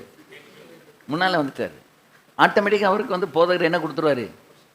ப்ரொமோஷனும் கொடுத்துருவாரு, முக்கியத்துவம் கொடுத்துருவாரு. சபையில் அவர் தான் வந்து பவர் பர்சனாக மாறிடுவாங்க. பவர் பர்சனாக மாறிட்டாங்க அப்படின்னா, இப்போ இவர் கொஞ்ச நாள் 1 வருஷம் 2 வருஷம் நல்லா தான் இருந்தார். அதுக்கப்புறம் வந்து நம்ம இவ்வளோ கொடுக்கோம்ல, கொஞ்சம் பாஸ்டரை போட்டு பார்த்துட வேண்டியதான் அப்படின்னு சொல்லி வீடு வீடாக போய், இப்போ எங்கள் பாஸ்டரால் முக்கியப்படுத்தப்பட்ட ஆள் சபையில் எல்லாத்தையும் வாங்கி வைக்கிறாரு, காணிக்க நல்லா கொடுக்காரு. இவரை நம்புவாங்களா நம்ப மாட்டாங்களா? ஹி கெயின்ட் ஆல் த அந்த ட்ரஸ்ட். பீப்புளுடைய எல்லா ட்ரஸ்ட்டையும் கையில் எடுத்த பிறகு வீடு வீடாக போய் பாஸ்டருடைய சாட்சியை டேமேஜ் பண்ண ஆரம்பிச்சிட்டார். இப்போ பாஸ்டருக்கு வந்து எனக்கு 18,000 வேண்டாம், இந்த ஆள் வெளியே போனால் போதுங்கிற மாதிரி இருக்குது. அது எப்படி போகும்? பின்னால் இருந்த 18,000 எங்கே வந்துட்டு? முன்னால் வந்துட்டு. இப்போ நீங்கள் இவ்வளோ நாள் 2 வருஷம் வாங்கிட்டு திருப்பி வந்து இதை வெளியே தள்ளனா எப்படி தள்ள முடியும்? அது அவ்வளோ சீக்கிரமாக போகுமா? இந்த வகை பிசாசு உபவாசத்தினாலும் ஜெபத்தினாலும் என்று வேறு ஒன்றினாலும் என்ன செய்யாது, அது போகாது. அப்போ அவர் வந்து எப்படியாவது போன சபையில் இருக்க இன்னும் சில முக்கியமான ஆட்கள்லாம் கூப்பிட்டு, இப்படி தலைவலியாக இருக்குன உடனே, சரி நாங்கள் பார்த்துக்கிட்டோம், நீங்கள் விடுங்க, ஒரி பண்ணாதீங்கன்னு சொல்லி, இவங்க எல்லாரும் அந்த வீட்டுக்கு போய் அடுத்த வாரம் சபைக்கு வந்தால் நாங்களே சேர்ந்து வெளியே தள்ளிடுவோம், சபைக்கு வரக்கூடாதுன்ட்டாங்க. சரி, அவருடைய ஊழியம் அங்கே முடிஞ்சது. அவர் இன்னொரு இடத்துக்கு போயிட்டார், வேற ஒரு சபைக்கு போயிட்டார். என் சபையில் வந்து ஊழியர் மீட்டிங் நடக்கு. இந்த 18,000 வாங்கி கஷ்டப்பட்டார்ல, அவர் தான் அன்னைக்கு ஸ்பீக்கர். அப்போ அவர் என் பக்கத்தில், இது இப்போ ஒரு சபைக்கு போய்கிட்டு இருக்காருல்ல, அவர் அங்கே வந்து உட்காந்துருக்காரு. இப்போ இவர் சொன்னார், அவர் எழும்பி செவம் பண்ணிட்டு போய் உட்கார்ந்த உடனே இந்த கதையெல்லாம் என்கிட்ட சொல்லிவிட்டு, இப்போ அந்த விசுவாசி இவர் சபைக்கு தான் போகிறாருன்னு, பாஸ்டர் கொஞ்சம் அவர்கிட்ட எச்சரிக்கை சொல்லிடுங்க, நீங்கள் பட்ட பாடு அவர் பட வேண்டாம் அப்படின்னு. பாஸ்டர் சும்மா வாயை பற்றி சும்மா இருங்க, நான் பட்ட பாடு அவரும் கொஞ்சம் நாளைக்கு என்ன செய்யட்டும், படட்டும். இப்போ நான் போய் சொன்னால் பொறாமையில் சொல்கிறாரு, இவருக்கு அந்த இதை தசமாக கொடுக்கல, இவர் சபைக்கு போகலைங்கிற எரிச்சலையும் பொறாமையிலையும் நம்மக்கிட்ட சொல்கிறாரு அப்படின்னு. அவரை கண்டிக்கவும் மாட்டார், ஒன்றும் செய்ய மாட்டார். கொஞ்ச நாளைக்கு விட்டுருங்க, நாம் பட்ட பாடு அங்கேயும் அவரை என்ன செய்யட்டும், பாடட்டும். அப்போ இப்படித்தான் இருக்குது. காணிக்க கொடுக்குறவங்கள நம்ம கண்டிக்க முடியலை. பாச அதுக்கு தான் அவங்கள வெளியே கொண்டு போகிறாரு. ஏன்னா அந்த ரகசியத்தை நான் சொல்கிறேன். இப்போ நமக்கு தீமை செஞ்சவங்கள கர்த்தர் ஏன் வெளியே கொண்டு போகிறார் அப்படின்னா, சபை யாருடையது? கர்த்தருடையது. சபை டேமேஜ் ஆகிறது கர்த்தர் விட மாட்டார். அப்போ இவங்களை பூ போல தூக்கி எங்கே கொண்டு வந்து வைப்பான்னு தெரியுமா? அவங்க போய் வைக்கிற இடம், இவங்க அங்கே ஒன்றும் அராஜகம் பண்ண முடியாத அளவுக்குள்ள ஒரு இடத்துல கொண்டு அங்கே வச்சுருவார் ஆண்டவர். என்கிட்டேருந்து போனது 2 செத்து போச்சு. ஒன்று தான் போச்சு, ஒன்று எங்கிட்ட இருக்கும்போதே இறந்து போச்சு. இனி ஒன்று இப்போ போய் வெளியே அங்கே உட்காந்துக்கிட்டு இருக்கு. அங்கே வந்து ஒன்றும் வாலாட்ட முடியாது. ஏன் வாலாட்ட முடியாதுன்னா, அது ஏற்கனவே வளர்ந்த சபை. அங்கே போய் இவங்க ஒன்றும் சஜஷன்லாம் கொடுக்க முடியாது. அதனால அங்கே வாழை மடக்கிக்கிட்டு, 2வது இப்போ சரீரத்தில் பலவீனமாயிட்டு இந்த சேட்டையெல்லாம் பண்ண முடியாது. இப்போ அந்த ஆத்மாவுக்கு கர்த்தர் சிலுவையில் மறிச்சிருக்காருல்ல, அப்போ நமக்கு தான் வேண்டாதவங்க, ஆனால் கர்த்தருக்கு அவங்க வேணும்ல. அவங்களுக்காக சிலுவையில் மறிச்சிருக்காரு, தெரிந்தெடுத்திருக்காரு, ரட்சித்திருக்காரு. அப்போ அவங்களையும் விட மாட்டார். அதனால தான் நம்மளை விட்டு வெளியே போனவங்களை நம்ம வந்து தூஷிக்க வேண்டாம், நம்ம சபிக்கவும் வேண்டாம். முடிஞ்சுன்னா உங்களுக்கு நல்ல மனநிலை. இப்போ எனக்கெல்லாம் அந்த மனநிலை முன்னாலே வந்துட்டு. ஏன்னா என் சபையை உடைச்ச ஒருத்தரையே ஆண்டவர், இவனை நீ மன்னிச்சு நீ அவனுக்காக ஜெபம் பண்ணுன்னு சொல்லி நான் பிரசங்கம் பண்ணிக்கிட்டு இருக்கும்போதே சொன்னார். சில வருடங்களுக்கு பிறகு கேட்ட உடனே அதிர்ச்சியாக இருந்தாலும், ஆண்டவரே நான் மன்னிச்சு நான் ஜெபிக்கிறேன்னு சொல்லி சபையிலேயே அறிக்கை பண்ணிட்டேன். கர்த்தர் இப்படி சொல்கிறாரு, அந்த ஆளை நீங்கள் மன்னிச்சிருங்க அப்படின்ட்டு. அதனால தான் என் சபை வளர்ந்தது. அப்போது நமக்கு அவங்க வேண்டாதவங்க, ஆனால் கர்த்தருக்கு அவங்க வேண்டியவங்க. ஏன்னா அந்த ஆத்துமாவுக்காக கர்த்தர் ரத்தம் செஞ்சிருக்கார். அவங்கள கொண்டு போய் ஒரு இடத்துல வச்சு, இந்த இரும்பை வயசில் வச்சு இருக்கிறவாங்கல்ல, அது மாதிரி கர்த்தர் வச்சு அவங்க தன்னால் அடங்கிடுவாங்க. ஏதாவது ஒரு விதத்தில் ஆண்டவர் அங்கே இருக்கிற சத்தை உறிஞ்சிடுவார். அதில் அவங்க என்ன பண்ணுவாங்க, சீர்பட்டுருவாங்க. அதனால தான் நம்ம விட்டு போனவங்கள என்ன செய்யக்கூடாது, நம்ம ஒன்றும் சொல்லக்கூடாது. நானுமே என் சபையில் இன்னொரு சபைக்கு போனால், அந்த பாஸ்டர் ஒரு முறை அப்படி தான் என்னை பார்த்து ஒதுங்கி போனார். நான் போய் தோளில் தட்டி, வாப்பா நல்லா இருக்கியா, ஊழியங்களாம் நல்லா இருக்கா, மனைவி பிள்ளைகள்லாம் நல்லா இருக்காங்களா அப்படின்னு சொல்லி கேட்டு. ஏன்னா நமக்கு ஒன்றும் இல்லை, எனக்கு ஒரு பெரிய நம்பிக்கை, நமக்கு என்ன செய்தாலும் நம்முடைய தேவன் தீமைக்கானதை செய்ய மாட்டார், நன்மைக்கானதையே செய்வார். அல்லேலூயா. 4 பேரை உள்ளே கொண்டு வந்தாலும் நல்லது தான், 2 பேர் இங்கேருந்து வெளியே கொண்டு போனாலும் இது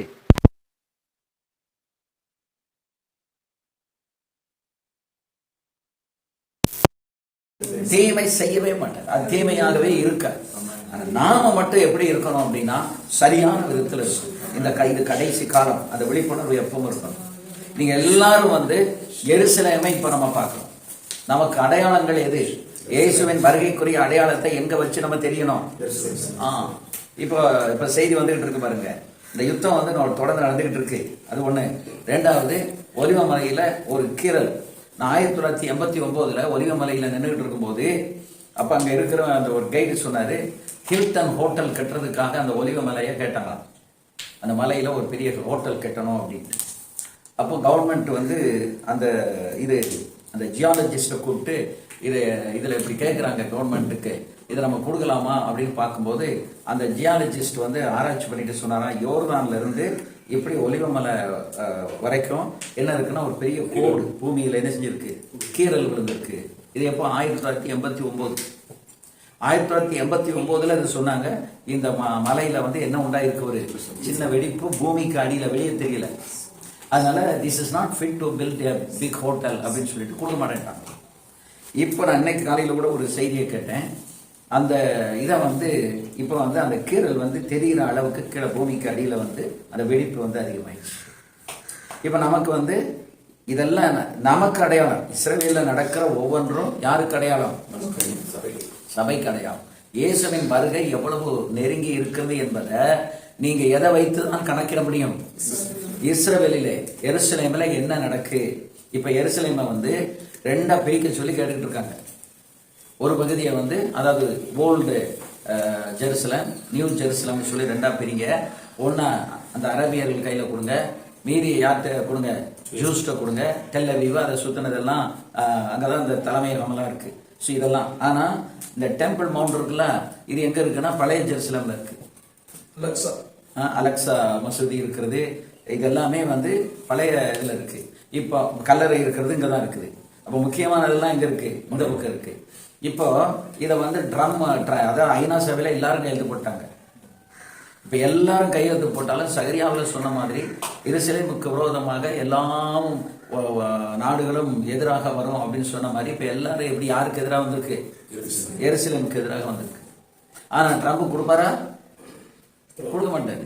இப்ப ட்ரம்பை கொண்டு வந்திருக்கிறதே எதுக்குன்னா, ஒரு தடாலடி மனுஷன் இருந்தா தான் சில காரியங்களை என்ன செய்ய முடியும். நேபுகாத்நேச்சாரை வச்சு இஸ்ரவேல் ஜனங்களுக்கு சில தண்டனையை கொடுத்து திருத்தினார். அது மாதிரி காலகாலங்கள்ல கோரேஸ். இப்ப அது மாதிரி இந்த ட்ரம்ப் யாரு? அங்க சில காரியங்களை நிறைவேற்றணும். அந்த காரியங்களை நிறைவேற்றுறதுக்கு யாரை யூஸ் பண்ணிட்டு இருக்காரு? ஆண்டவர் ட்ரம்ப்பை யூஸ் பண்ணிட்டு இருக்காரு. இப்ப நமக்கு சபையை நம்ம எதை பார்த்துக்கிட்டே நடத்தணும்னா, எருசலேம்ல உள்ள ஈவென்ட்ஸ் அதுதான் வந்து நமக்கு வந்து விழிப்புணர்வு கொடுத்துக்கிட்டே இருக்கணும். அங்க என்ன நடந்துகிட்டு இருக்குங்கிறத பார்த்து சபை எவ்வளவு ஆயத்தமாக வேண்டும். இன்றைக்கு சபை வந்து ரொம்ப அசால்ட்டா இருக்கு. சபையில வந்து என்ன இல்ல ஆயத்தம் இல்ல. யாரை சந்திக்க? கர்த்தரை சந்திக்க ஆயத்தம் இல்ல. நாம இன்னும் வந்து இயேசுவை சந்திக்க ஆயத்தப்படுறதுக்கு பதிலா கட்டடத்தை அலங்காரம் பண்ணிட்டு இருக்கிறோம். இது ஒரு நாள் அப்படி விட்டுட்டு நம்ம போயிடும். இப்ப யார அலங்காரம் பண்ணா, மணவாட்டி தன்னை என்ன செய்யணும்? அலங்கரிக்கணும். ஏன்னா மணவாளன் வரப்போகிறார். அப்ப மணவாட்டி அலங்கரிக்க பதிலா மணமேடையை அலங்கரித்த கதையில இருக்கு. இப்ப நம்ம அதுலதான் எல்லா ஊழியக்காரங்களும் இங்க பாருங்க எதுல கவனம் செலுத்திக்கிட்டு இருக்கோம்? இன்ஃப்ராஸ்ட்ரக்சர், கட்டமைப்பு வசதிகளை பெருக்கிட்டு இருக்கிறோம். ஆனா நம்ம எதை கட்டமைக்கணும்? ஆத்மாக்களை, சபையில ஜனங்களுக்கு சரியான போதனையை கொடுத்து மனம் திரும்புதலுக்குள்ள நடத்தி சபை வந்து மணவாளனை சந்திக்கிறதுக்கு ஆயத்தப்படணும். அப்பதான் மணவாளன் என்ன செய்வாரு? வருவாரு. அப்ப மணவாளன் வரணும்னா சுவிசேஷம் அறிவிக்கப்படணும். அது ஒரு சபையானது செய்துகிட்டே இருக்கணும். தன்னை மணவாட்டி தன்னை என்ன செய்தாள்? அலங்கரித்தாள். அப்ப மணவாட்டிங்கிறது யாரு? சபை. அப்ப சபை என்ன செய்யணும்? நம்மளை அலங்கரிக்கணும். சபை பரிசுத்தம். அலங்காரம் என்பது என்னது? பரிசுத்தம் அடைதல். அப்ப இந்த பரிசுத்தத்துக்கு நேராக நாம் வழி நடத்தி கொண்டே போக வேண்டும் சபையை.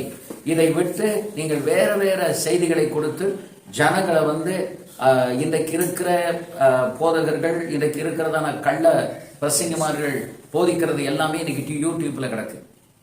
அதுல அவங்க கள்ளத்தனமான போதனைகளை போதிக்கிறாங்க, துருபதேசத்தை போதிக்கிறாங்கன்னு யாருக்கு தெரியாது?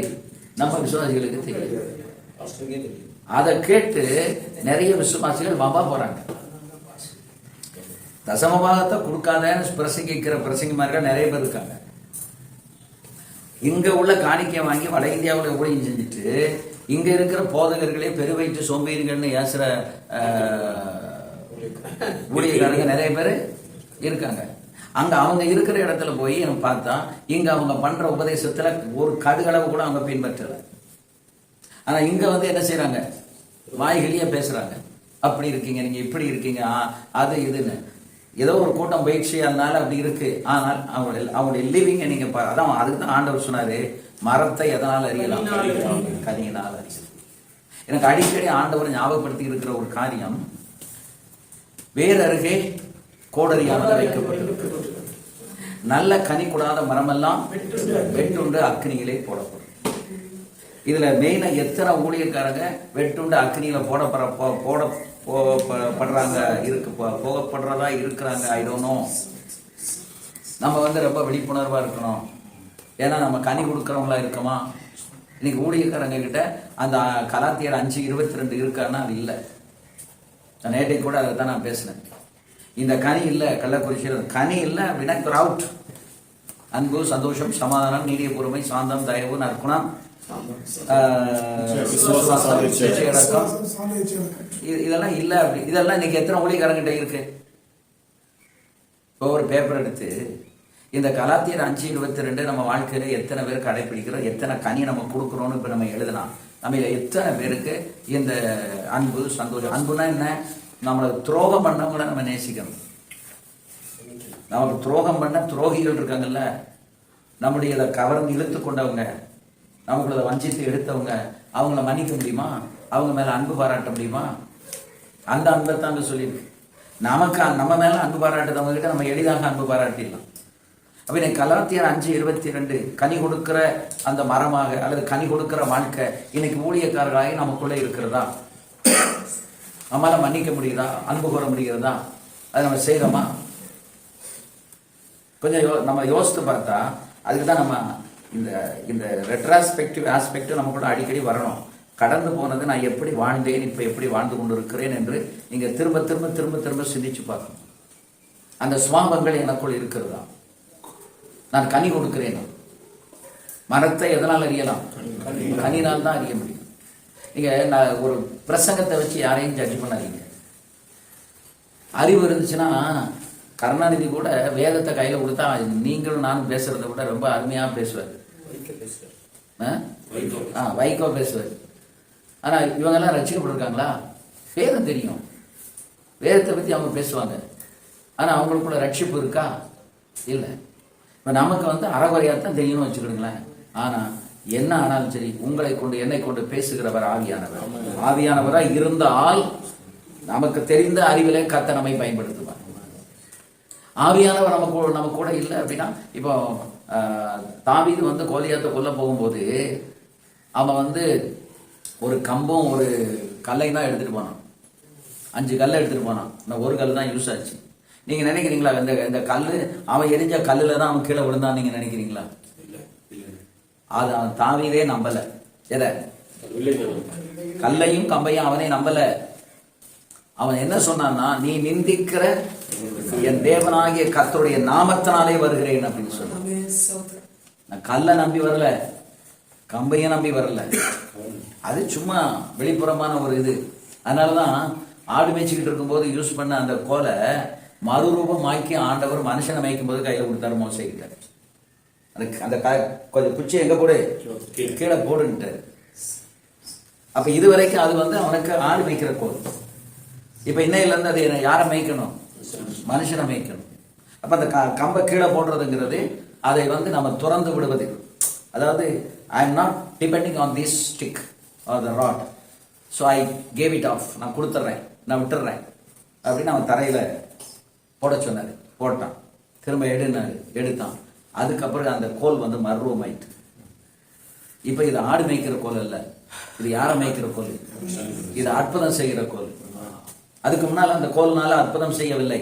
ஆனால் அந்த கோலை கீழே போட்டு எடு. அதான் அழைப்புல ஏன் அழைக்கப்படணும் அப்படின்னா, அழைக்கப்பட்டவனுக்கு தான் கிருபையை கர்த்தர் கொடுப்பார். அழைக்கப்பட்டவன் நீ சும்மா உட்கார்ந்துகிட்டு இருந்தாலும் உன்னை பயன்படுத்துவார். ஏன்னா ஆண்டவர் அந்த அழைப்பை கொடுத்திருக்காரு, அதுக்குள்ள கிருபையை கொடுத்திருக்காரு, அதுக்குள்ள அபிஷேகத்தை கொடுத்திருக்காரு. ஆனா அழைக்கப்படாதவன் எவ்வளவு அறிவுள்ளவனா இருந்தாலும் எவ்வளவு படிச்சிருந்தாலும் என்ன கிடைக்காது? கிருபை கிடைக்காது. அதனாலதான் சில ஊழியங்கள் வளருது, சில ஊழியங்கள் வளர மாட்டேங்குது. அதுக்கு காரணம் என்ன அப்படின்னா, ஊழியத்தை நம்ம இன்ஃப்ளூயன்ஸ்னால, செல்வாக்குனால செய்ய முடியாது, அறிவுனால செய்ய முடியாது, அல்லது நமக்கு பணத்தினால செய்ய முடியாது. பணம் வச்சிருக்கிறவங்க எல்லாம் ஊழியம் செய்ய முடியுமா? முடியாது. எனக்கு தெரியும், ஒரு இடத்துல பெரிய பிஸ்னஸ் பண்ணவர், பணம் நிறைய இருந்தது, அவர் நிறைய பேருக்கு அதை தான் கொடுப்பாரு. இந்த பிசாசு துரத்துறது தான் அவருடைய பிரதானமான வேலை. நான் உங்களுக்கு சொல்றேன், கிருபையை கர்த்தர் கொடுத்திருந்தாரு அப்படின்னா ஒரு போதகருக்கு வந்து 9 வரமும் கிரியை செய்யணும். நம்ம ஒவ்வொருத்தருக்கும் ஒவ்வொரு காரியத்துக்கும் ஒவ்வொரு வரம் பெற்றவங்களை போய் என்ன செய்ய முடியாது, கூப்பிட முடியாது. ஆனா அந்தந்த நேரத்தில் உங்களுக்கு அந்த வரத்தை பயன்படுத்தும்படி கிருபையை கொடுக்கணும். இந்த 9 வரமும் யாருக்குள்ள இருக்கும்? ஒரு போதகருக்குள்ள இருக்கும்.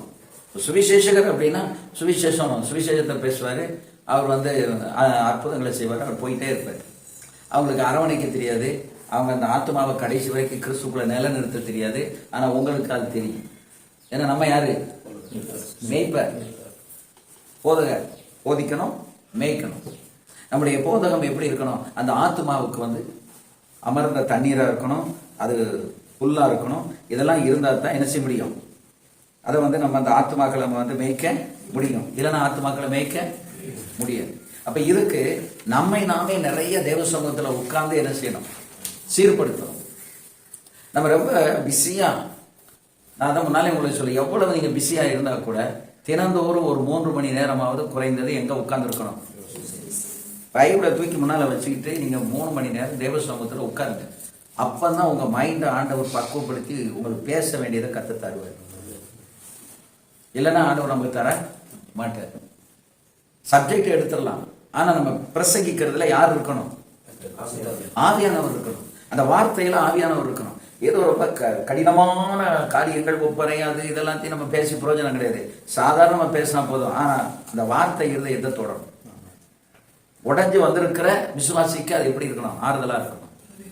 நேற்றைக்கு கள்ளக்குறிச்சியில பேசும்போது, தோல்வியை கண்டு துவந்து விடாதே, தோல்விக்கு பின்னால ஒரு பெரிய ஜெயம் இருக்கிறது. அதனால தோல்வி வரும்போது நான் தோல்வி அடைஞ்சிட்டேனே, இனி நான் எழும்புவேனான்லாம் நினைக்கிறத, அதுக்கு பின்னால உனக்கு ஒரு பெரிய ஜெயத்தை வச்சிருக்கிறாருன்னு சொல்லி அதுதான் நான் பேசுறேன். அங்க சென்னையில ஊழியம் செஞ்சு அங்க ஒன்றும் இல்லை, அதுல சக்சஸ் ஆக முடியாம ஒரு ஊழியக்காரர் அங்க வந்து இந்த கூடத்துல உட்கார்ந்து இருந்திருக்காரு. இதோட நம்ம ஊழியம் முடிஞ்சது, நம்ம லைஃப் முடிஞ்சது, நமக்கு எல்லாம் ஃபெயிலியர் ஆகி போச்சுன்னு வந்து உட்கார்ந்து இருக்கவருக்கு இந்த வார்த்தை போன உடனே அவருக்கு உயிர்ப்பிக்கப்பட்ட மாதிரி ஆயிடுச்சு. ஃபீட்பேக்ல எழுதியிருக்காரு, எனக்கு இந்த செய்தியை கேட்கறதுக்கு இனி அங்கிருந்து கொண்டு வந்த மாதிரி இருந்துச்சு. நான் இனி சோர்வடைய மாட்டேன், இன்னும் ஒரு ஸ்டெப் எடுத்து நான் கத்தருக்குள்ளே என்னை கட்டி முன்னால மேல போவேன் அப்படின்னு. இப்ப நிறைய ஊழியக்காரங்க வந்து சபைகள்ல 2 காரியங்கள் குறைந்து கொண்டே வருகிறது. ஒன்று, ஆத்துமாக்கள் புதுசா ரட்சிக்கப்பட்டு எங்க வரல, சபைக்கு வரல. அது எல்லாருக்கும் அந்த கவலை இருக்கிறது. பிரயாசப்படுறோம், பிரயாசத்துக்கு கேட்ட ஆத்துமாக்கள் இன்னைக்கு வரல. என் முதல் கொண்டு அந்த ஒரு கவலை நமக்கு இருக்கு. இரண்டாவது, காணிக்கைகள் வந்து என்ன செஞ்சுக்கிட்டே இருக்கு, கீழே குறைஞ்சிக்கிட்டே இருக்கு. ஒரு போதகர் எனக்கு ஃபோன் பண்ணி 1 மணி நேரம் 19 நிமிஷம் என்கிட்ட பேசுறாரு. நான் போன வாரம் டெல்லியில இருந்தேன், ஒரு கல்யாணத்துக்காக நான் போயிருந்தேன். அப்போ ஒரு டைம் இருக்கா பாஸ்டர் அப்படின்னு கேட்டார். சொல்லுங்க பாஸ்டர். நான் ஒரு மணி நேரம் 19 நிமிஷம் அவர் என்கிட்ட பேசினார். இந்த கடந்த வாரத்தில் எனக்கு காணிக்கை போடுவதற்கு எனக்கு காசு இல்லை. பெரிய சர்ச்சு, கார் வச்சிருக்கிறார், எந்த வசதியும் அவர் குறவில்லை, நல்ல ஊழியக்காரர்கள் செய்யக்கூடியவர். சொல்ல, எனக்கு காணிக்கை போடுவதற்கு காணிக்கை இல்லை, கொஞ்சம் சில்லறை காசு இருந்ததை எடுத்து கொண்டு வந்து அந்த காணிக்கையை நான் போட்டேன் அப்படின்னு சொல்லி சொன்னார். ஏன்னா அவர் மகளுக்கு கல்யாணம் வச்சு அந்த கல்யாணத்தில் கொஞ்சம் செலவுகள், அதுபோல் அவருடைய இடம் வாங்கி சர்ச்செல்லாம் கட்டினதுக்கு உள்ள கடன்கள் இதெல்லாம் வந்து இருக்கிறதுனால அவருக்கு இந்த மாதம் 25,000 ரூபாய் டெபிசிட் ஆகி போச்சு பாஸ்டர் அப்படின்னு. ஒரு நிலம் விற்கிறதுக்காக ஜெபம் பண்ணுங்க, இந்த காரையும் நான் விற்கணும்னு பார்க்குறேன். காரை விற்காதீங்க, அது இருக்கட்டும், அந்த நிலத்தை வேணா என்ன செய்யுங்க, விற்று. ஏன்னா சரியான நடத்துதல் இல்லை, பிளானிங் இல்லை அப்படின்னா பிசாசு நம்மளை எங்க உடை தள்ளிடுவான்? கடனுக்குள்ள நம்ம போயிட்டோம் அப்படின்னா நீங்க ஆவியில சந்தோஷமா இருக்க முடியாது, வசனத்தை தியானம் பண்ண முடியாது, அப்புறம் வசனத்திலிருந்து செய்திகளை நீங்க கோர்வையை எடுக்க முடியாது. இந்த மைண்ட் வந்து ஒர்க் பண்ணாது. எப்போ பார்த்தாலும் மைண்ட்ல என்ன ஓடிக்கிட்டு இருக்கும்? இந்த கடனை எப்படி அடைக்கிறது, கடன் பட்டுட்டனே, கடனை எப்படி அடைக்கிறது? இவர் வந்து பிள்ளைக்கு கல்யாணம் முடிச்சு கடனாகி போச்சுன்னு சொன்ன 2வது ஊழியக்காரர். இதுக்கு முன்னால ஒருத்தர், இப்ப அவருக்கு கிட்டத்தட்ட 2-3 வருஷம் ஆயிட்டு, இன்னும் அந்த கடன்ல இருந்து அவர் மீண்டு வரல. அவர் சொன்னாரு, உங்க பழக்கம் எனக்கு ஒரு 2 வருஷத்துக்கு முன்னாடி இருந்திருந்தா நான் இந்த தவறை செய்திருக்கேன். அதாவது நமக்கு வந்து அவருக்கு சச்சின் பக்கத்துல இடம் இருக்கு, சிம்பிளா ஒரு பந்தலை போட்டு சுருக்கமா என்ன செஞ்சிருக்கலாம், ஒரு கல்யாணத்தை வச்சிருக்காரு. லட்சக்கணக்காக மண்டபத்தை எடுத்து அந்த மண்டபத்தில் ரொம்ப இது ஆடம்பரமாக செய்த உடனே கல்யாணம் முடிஞ்ச பிறகு அடுத்த மாதத்துலேருந்து எது குறைஞ்சிட்டு காணிக்கிறது சமம். ஏன்னா நம்ம ஜனங்கள் என்ன கணக்கு போடுவாங்க, காசுக்கு இவ்வளோ பணம் இருக்கு, அப்போ நம்ம ஏன் கொடுக்கணும்? இல்லை, கத்திருக்குன்னு கொடுக்குறவங்க கொடுத்துருவாங்க. ஆனால் பாஸ்டரை பார்த்து பார்த்து சிலர் கொடுப்பாங்கல்ல, அவங்க வந்து கொடுக்க மாட்டாங்க. ஏன்னா அவங்கள பிசாசு பிடிச்சிக்கிடுவோம். கத்திருக்குன்னு கொடுக்குறவங்க அது என்ன செய்தாலும் அது நமக்கு கேள்வி கிடையாது. அதுக்கு அவருக்கும் கத்திருக்க முடியாது. நான் கொடுக்கறது யாரும் கொடுக்குறேன்? கத்திருக்கு. அதான் கத்திருக்கு காணிக்கை. அது மனுஷனுக்கு அல்ல, உங்களுக்கும் எனக்கும் அல்ல. அதனால தான் நம்ம வந்து இந்த தசமத்தை காணிக்கை நினைச்சக்கூடாது. நம்பி ஏன் ஜனங்க ஜட்ஜ் பண்றாங்க, இவர் உண்மையா வந்து ஆண்டவருக்காக பண்றாரா இவர் சுயத்துக்காக பண்றாருன்னு ஜனங்க ஜட்ஜ் பண்றாங்க. ஆமாப்பா சார், அது என்னன்னா பரிதாபத்தை பாஸ்ல கூட்டிருக்காங்க சர்ச்சில். அதனால பரிதாபத்தை கூட்டிருக்காங்க. அதனால மக்கள் கருத்தை கொடுக்காம பரிதாபத்தை கூட்டிருக்காங்க.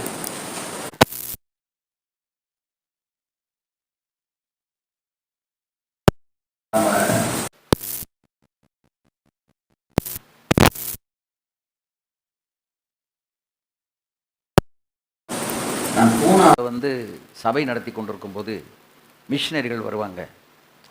அந்த மிஷினரிகள்கிட்ட நான் சொல்லுவேன், நீங்கள் உங்கள் கஷ்டத்தை பரிதாபத்தை நீங்கள் இங்கே சொல்லக்கூடாது. Because you are a servant of God. To people those who honour you they must give you the offering. மிஷினரிகள் இவங்க நம்ம போகாத இடத்துல போய் ஊழியம் செய்கிறாங்க, இவங்களுக்கு நம்ம கொடுக்கணும்னு உங்களை கனப்படுத்தி கொடுக்கும்படிக்கு மேன்மையானதை பேசுங்க. நீங்கள் உங்களையே பரிதாபப்பட்டு நீங்கள் சொல்லாதீங்க, நான் சொல்லுவேன்னு சொன்னார். நமக்கு என்ன ஒரு எண்ணம் அப்படின்னா, நம்ம பரிதாபத்தை சொன்னதுனால ஜனங்கள் இறங்கி கொடுத்துருவாங்களோன்னு ஒரு நாளும் கொடுக்காது. ஆனால் நம்ம திரும்ப திரும்ப இதைத்தான் சொல்லிக்கிட்டு இருக்கோம், நம்முடைய தேவைகளையும் பரிதாபத்தையும். நமக்கு பரிதாபப்பட்டு கொடுத்தா அப்புறம் கொஞ்ச நாளையில் நீங்கள் கொஞ்சம் நல்ல சட்டை போட்டிங்கன்னா இவருக்கு இந்த பணம் எங்கேருந்து வந்து கேள்வி கேட்பாங்க. சென்னையில் ஒரு போதகர் சபையில் ஒரு அம்மா 1 வருஷம் தசமாவும் கொடுக்கல. இவர் என்னடா இந்த அம்மா ஒழுங்காக சபைக்கு வருது போகுது எல்லாம் நல்லா இருக்குது, ஆனால் தசமாவும் கொடுக்கல. 1 வருஷம் முடிஞ்சிட்டு மறு வருஷம் அந்த சபைக்கு ஒரு வருஷம் ஒரு மிஷினரி அம்மா வருவாங்க அமெரிக்காவிலேருந்து. அந்த அம்மா சொன்னாங்க, வந்து சொல்லியிருக்காங்க, நான் last year when I came I saw the chapel of pastor's daughter. அது அவ்வளவு இந்த பாஸ்டர் பிள்ளை போட்டிருந்த சப்பல் வந்து மோசமாக இருந்துச்சு. உடனே நான் கூட்டிகிட்டு போய் ஒரு நல்ல சப்பல் வாங்கி கொடுத்தேன் அப்படின்னு சொல்லி சாட்சி சொல்லியிருக்காங்க. அந்த அம்மா தசமாங்க கொடுக்காம வச்சுட்டுருக்குல்ல, அது எதை பார்த்து இடைதிட்டு நம்ம தசமாங்க கொடுக்கோம், இங்கே பாஸ்ட் மக இப்படிப்பட்ட சப்பல் போட்டிருக்காளேன்னு அதை பார்த்து தான் இடறி தசமாமே கொடுக்கல. ஆனால் 1 வருஷம் தசமாவத்தையும் வச்சிருக்க வீட்டில். இப்போ அடுத்த வருஷம் வந்து இந்த அம்மா வந்து அந்த செருப்பை நான் தான் வாங்கி கொடுத்தேன்னு சொன்ன பிறகு மொத்தமாக தசமாவத்தெல்லாம் கொண்டு வந்து பாஸ்ட்டை கொடுத்து, பாஸ்ட்டை நீங்கள் மன்னிச்சுக்கிடுங்க, நான் தப்பாக மிஸ் அண்டர்ஸ்டாண்ட் பண்ணிட்டேன், நீங்கள் தான் உங்கள் மகளுக்கு இந்த விலை கூடின செருப்பை வாங்கி கொடுத்துருக்கீங்க நான் நினச்சிட்டேன். ஆனால் அந்த அம்மா சாட்சி சொன்ன பிறகு தான் எனக்கு என் புத்தியை செருப்பு கொண்டு அடித்த மாதிரி இருந்துச்சு, இந்த அங்கே மன்னிச்சுக்கிடுங்க அப்படின்னு தசமாவத்தை கொடுத்தாங்க. அப்போ ஜனங்களுடைய மனநிலைகள் எப்படியெல்லாம் இருக்குது. இதுக்கு தப்பி ஆண்டவர் உங்களை என்னையும் பயன்படுத்த வேண்டுமானால் உங்களை தேவ மனுஷர்களாக அவர்கள் கணிக்க வேண்டும். அல்லேலூயா. உங்களுக்குள்ளே ஆவியானவர் இருக்கிறார் என்று அவர்கள் அறிய வேண்டும். அந்த ஸ்பிரிட் ஆஃப் காட் நம்ம பாஸ்டர் மாட்ட யார் இருக்கா? பரிசுத்த ஆவியானவருடைய அசைவு இருக்குது. இவங்க சாதாரணமானவர்கள் அல்ல என்று கர்த்தர் அவர்களுக்கு விளங்க பண்ண வேண்டும். அப்பந்தான் உங்களை கரெக்டாக அவங்க மதிப்பாங்க, கனப்படுத்துவாங்க, நடத்துவாங்க. உங்களுக்குரிய ஒன்றும் குறைவுபடாது. அல்லேலூயா. அது இல்லை அப்படின்னு சொன்னால் ஆளை பார்த்து சூழ்நிலை. இவன் பாருங்க, ஊழியக்காரனுக்கு வந்து எப்போ பார்த்தாலும் பிச்சை எடுத்துக்கிட்டு இருக்கணும் அல்லது ஒரு தரித்திரமான தோற்றத்தில் இருக்கணும்னோ அவசியம் கிடையாது. எளிமையாக இருக்கணும், அவ்வளோதான். நமக்குள்ளே என்ன வரக்கூடாது? ஆடம்பரம் இருக்கக்கூடாது, ஒரு எளிமை இருக்க வேண்டும். இப்போ எனக்கு ஒருத்தர் 4000 ரூபா வாட்சி கொடுத்தாரு. நான் அந்த 4000 ரூபா வாட்சி நமக்கு கெட்ட வேண்டாம் அப்படின்னு சொல்லிட்டு நான் அதை அப்படியே வச்சுருந்து, பீகார்லேருந்து ஒரு மிஷினரி வந்தப்போ ஒன்று இதை நீங்கள் கட்டிக்கிடுங்க, இல்லை நாங்கள் இதை விற்று நீங்கள் உங்கள் ஊழியத்துக்கு யூஸ் பண்ணுங்கன்னு கொடுத்துட்டேன். இப்போ அவர் 4000 கொடுத்து வாட்சா வாங்கியிருக்காரு இல்லை, அது என்னது? காணிக்க. இப்போ ஊழியக்காரனுக்காக நல்ல ட்ரெஸ்ஸு போடக்கூடாதுன்னு அர்த்தம் கிடையாது. நல்ல ட்ரெஸ்ஸை யாரே கொடுப்பா? கர்த்தரே கொடுப்பாரு, தேவனே கொடுப்பாரு. ஆனால் ஜனங்கள் வந்து வெளித்தோற்றத்தை பார்ப்பார்கள். அதனால தான் நான் சொல்கிறேன், உங்களுக்கு உள்ள ஆவியானவர் இருக்கிறார் என்று ஜனங்கள் கண்டுகொண்டார் என்றால் உங்களை அவர்கள் கனப்படுத்த ஆரம்பிச்சிருவாங்க. நம்ம பாஸ்டர் வெளிப்பாடு உள்ள பாஸ்டர், நம்ம பாஸ்டர் ஆவியில் இருக்கிறவர், நம்ம பாஸ்டர் சாதாரணமான ஆள் கிடையாது. அது யாருக்கு தெரியணும்? நம்முடைய விசுவாசிகளுக்கு தெரியும். So how will you prove that you are a man of God? நீங்கள் ஒரு தேவ மனுஷன்னு எப்படி நீங்கள் நிரூபித்து காண்பிப்பீங்க உங்கள் ஜனத்துக்கு? நீங்கள் தான் உங்களை ரட்சிப்பில் நடத்திருக்கீங்க, ஞானசானம் கொடுத்துருக்கீங்க, அபிஷேகத்தை நடத்திருக்கீங்க, அவங்கள இந்நாள் வரைக்கும் நீங்கள் நடத்திக்கிட்டு வரீங்க. இப்போ அவங்களுக்குள்ள அவங்களுடைய ஒரு பயபக்தி குறைந்தது நிமித்தமோ அல்லது அவங்க சரியாக வேதம் வாசிக்காத நிமித்தமோ இப்படிப்பட்ட ஒரு சூழலில் ஆட்டோமேட்டிக்காக உங்கள் மேலே இருக்கிற ஒரு பக்தி அவங்களுக்கு என்ன செய்யும்? குறைய ஆரம்பிக்கும். ஆனால் உங்களை கொண்டு கர்த்தர் செய்கிற காரியங்களை பார்க்கும்போது உங்கள் மேலே மதிப்பும் மரியாதையும் கூடிக்கிட்டே இருக்கணும். அப்போ தான் இந்த ஜனத்தை நம்ம சரியாக ஹேண்டில் பண்ணி சரியாக வழிநடத்தி கொண்டே இருக்க முடியும். இல்லை என்றால் இருக்க முடியாது. ஆமென். அதுக்கு தான் நம்ம பல அட்ராக்ஷன்ஸை நம்ம பண்ணுறோம். அந்த தோரணை பண்ணுறதும் அட்ராக்ஷனை வச்சு நம்ம ஊழியம் செய்ய முடியாது. நமக்கு சிம்பிளாக வந்து கர்த்தருடைய வார்த்தையை பேசணும், அந்த வார்த்தை அங்கே இருதயத்தை குத்தணும், உடைக்கணும், மனம் திரும்பணும், சீர்படணும், சரிபடணும், நம்ம பாட்டுக்கு போயிட்டே இருக்க வேண்டியதுதான். ஆமென். சரி, இப்போது இன்றைக்கு நான் டிஸ்கஸ் பண்ணணும்னு சொல்லி எடுத்த அந்த தலைப்பு, பிரமாணத்தை மீறுவது பரிசுத்த குறைச்சலா? நமக்கு ஆண்டவர் ஒரு பிரமாணம் கொடுத்துருக்கிறார். அந்த பிரமாணத்தை நாம் மீறி நடந்தால் அது பரிசுத்த குலைச்சல் ஆகுமா என்பதைத்தான் நாம் இன்றைக்கு பார்க்க போகிறோம். யோசுவாவின் புஸ்தகம் 7ஆம் அதிகாரம் 9வது வசனத்தை நாம் வாசிப்போம். Joshua chapter 7 verse 9. கானாரியரும் தேசத்து குடிகள் யாவரும் இதை கேட்டு எங்களை வளைந்து கொண்டு எங்கள் பேரை பூமியில் இராதபடிக்கு வாசிங்க வேறற்று போக பண்ணுவார்களே, அப்பொழுது உமது மகத்தான நாமத்துக்கு என்ன செய்வீர் என்று யோசுவா வந்து கேட்குறான். அதாவது நம்ம இந்த ஊழியத்தின் மூலமாக நம்முடைய நாமம் மைமைப்படணும் அல்லது நம்ம பேர் பிரஸ்தாபம் வரணுங்கிறத விட யாருடைய நாமம் மைமைப்படணும்? தேவனுடைய நாமம் மைமை. அப்போ நம்முடைய ஊழியம் வந்து எப்படி இருக்கணும்? நம்ம செய்கிற ஊழியம் வந்து எப்படி இருக்கணும்? தேவனுடைய நாமத்துக்கு மகிமையானதாக, மகத்தான ஒரு ஒரு மகத்துவத்தை கொண்டு வரக்கூடியதாக இருக்க வேண்டும். இந்த நினைப்பில் ஊழியம் செஞ்சால் தான் நாம் எந்த ஒரு தவறும் செய்யவும் மாட்டோம், தவறு செய்கிறவர்களோடு இணையவும் மாட்டோம், தவறான வழியில் போகவும் மாட்டோம். ஏன்னா நம்ம என்ன செஞ்சாலும் that will reflect upon God. இவங்கெல்லாம் ஊழியக்காரங்களா? இவர்கள் இப்படி செய்யலாமா? இப்போ இன்றைக்கி வந்து இந்த யூடியூப்பில் நீங்கள் பார்த்தீங்கன்னா ஒரு சிலர் எழும்பியிருக்கிறாங்க. அவங்களுக்கு வசனமும் சரியாக தெரியாது, ஒன்றும் தெரியாது. ஊழியக்காரங்க பேசுகிற ஒரு சில வார்த்தைகளை மட்டும் அப்படி எடுத்துக்கிட்டு என்ன செய்கிறாங்க? ரோஸ்டர் அப்படின்னு போட்டுக்கிட்டு வறுத்து எடுத்துக்கிட்டு இருக்கிறாங்க. யாரும் கிரிட்டிசைஸ் பண்ணுறதுக்கு வேதத்தில் யாருக்கும் அதிகாரம் கொடுக்கல, கிடையாது. அப்படியே அவர்கள் மீறி தவறு செய்தால் தேவன் அவர்களை தண்டிப்பார், அதான் வேதம் சொல்லுது. ஆனால் இன்றைக்கு பிசாசு வந்து இப்படிப்பட்ட நபர்களை எழுப்பிவிட்டு அவர்கள் இன்றைக்கு ஊழியக்காரர்களுக்கு விரோதமாக என்ன செய்கிறார்கள்? ஆமாம், எல்லாம் அப்படி ஒரு ஒரு பகுதியை எடுக்க வேண்டியது. எதுக்கு சொன்னாங்க, என்ன ஏது அப்படிங்கிறத பார்க்குறது இல்லை.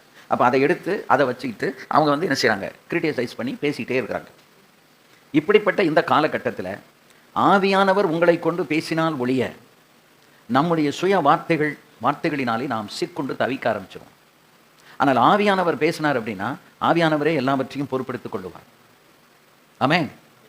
ஆகவே நம்முடைய பிரசங்கம், நம்முடைய வாழ்க்கை அது தேவனுடைய நாமத்துக்கு எதை கொண்டு வரணும்? மகத்தான மகிமையை கொண்டு வர வேண்டும். அதைத்தான் யோசுவா கேட்குறான். இந்த 8வது வசனத்தை கொஞ்சம் வாசிங்க. யோசுவா 7:8. ம் ம் ம்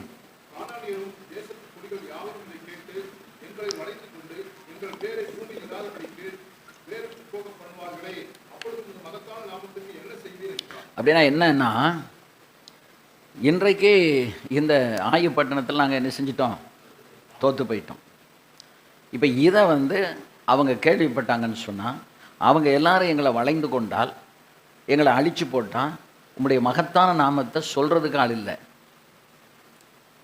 ஒரு ஊழியக்காரன் இருந்தால் அந்த ஊழியக்காரன் மூலமாக தேவனுடைய நாமம் மகிமைப்படும், வசனத்தை சொல்லுவோம், சபையை கட்டுவோம். கத்த நாமத்தை சொல்லிக்கிட்டே இருக்கிறதுக்காகத்தான் உங்களை என்னையும் கத்தர் அழைத்திருக்கிறார். சபை அதுக்கு தான் பூலோகத்தில் வச்சிருக்கிறார். சபை பரிசுத்தமடைய சபையை பரிசுத்தத்துக்குள்ள எவ்வளவு அதிகமாக நடத்துகிறோமோ அவ்வளவுக்கு சபைக்குள்ளேருந்து ஒரு வல்லமை புறப்பட்டு இந்த உலகத்துக்குள்ளே போகும். அப்போ இந்த சபையை வைத்து தேவன் பிசாசின் கிரியைகளை அழிப்பதற்காகத்தான் சபையை ஸ்தாபித்திருக்கிறார். ஏன்னா இந்த பூலோகத்தை யார் கையில் ஒப்பு கொடுத்துருக்காரு? பிசாசு கையில். இந்த உலகத்தின் அதிபதி, the prince of the world is Satan. So he is actively working to destroy the people of God. தேவனுடைய பிள்ளைகளை அழிப்பதற்கு அவன் ரொம்ப அதிக பிரயத்தனம் பட்டு செய்து கொண்டு இருக்கிறான். ஸோ அதனால தான் ஆண்டவர் சொன்னார், உங்களுக்கு மாம்சத்தோடும் ரத்தத்தோடும் உங்களுக்கு யுத்தம் அல்ல. நம்ம இந்த மனுஷங்கிட்ட போய்கிட்டு நம்ம சண்டை போட்டுக்கிட்டு இருக்க வேண்டிய அவசியம் கிடையாது. ஏன்னா நமக்கு யுத்தம் எங்கே இருக்குது? அந்த அதிகார பிரபு இருக்கானே, ஆகாயத்து அதிகார பிரபு, அவனோட தான் நமக்கு எது. ஏன்னா அவன் தான் பூலோகத்தில் சர்ச்சை எஸ்டாப்ளிஷ் பண்ணக்கூடாது என்று அவன் தான் பிரயாசப்பட்டவன். அதை உடைச்சு, அவனுடைய பிரயாசங்கள்லாம் உடைச்சி தான் கர்த்தர் எதை உண்டு பண்ணினார்?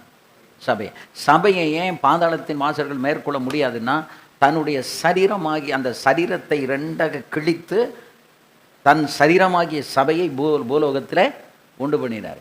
சிலுவையில் போய் இயேசு மரிக்கலை அப்படின்னா there is no church. அதை மரித்து அவர்களை எல்லாம் ரட்சிப்புக்குள்ளே நடத்தின உடனே அவர் சொன்னார், எங்கேயும் போயிடாதீங்க, நேராக போய் நீ உட்கார் எருசலேமில், பிதாவின் வாக்குத்தத்தம் நிறைவேற காத்திருங்கள். அது அடுத்த மாதத்தில் நான் சப்ஜெக்டை பேசுகிறேன். வெயிட்டிங், அனாயிண்டிங்,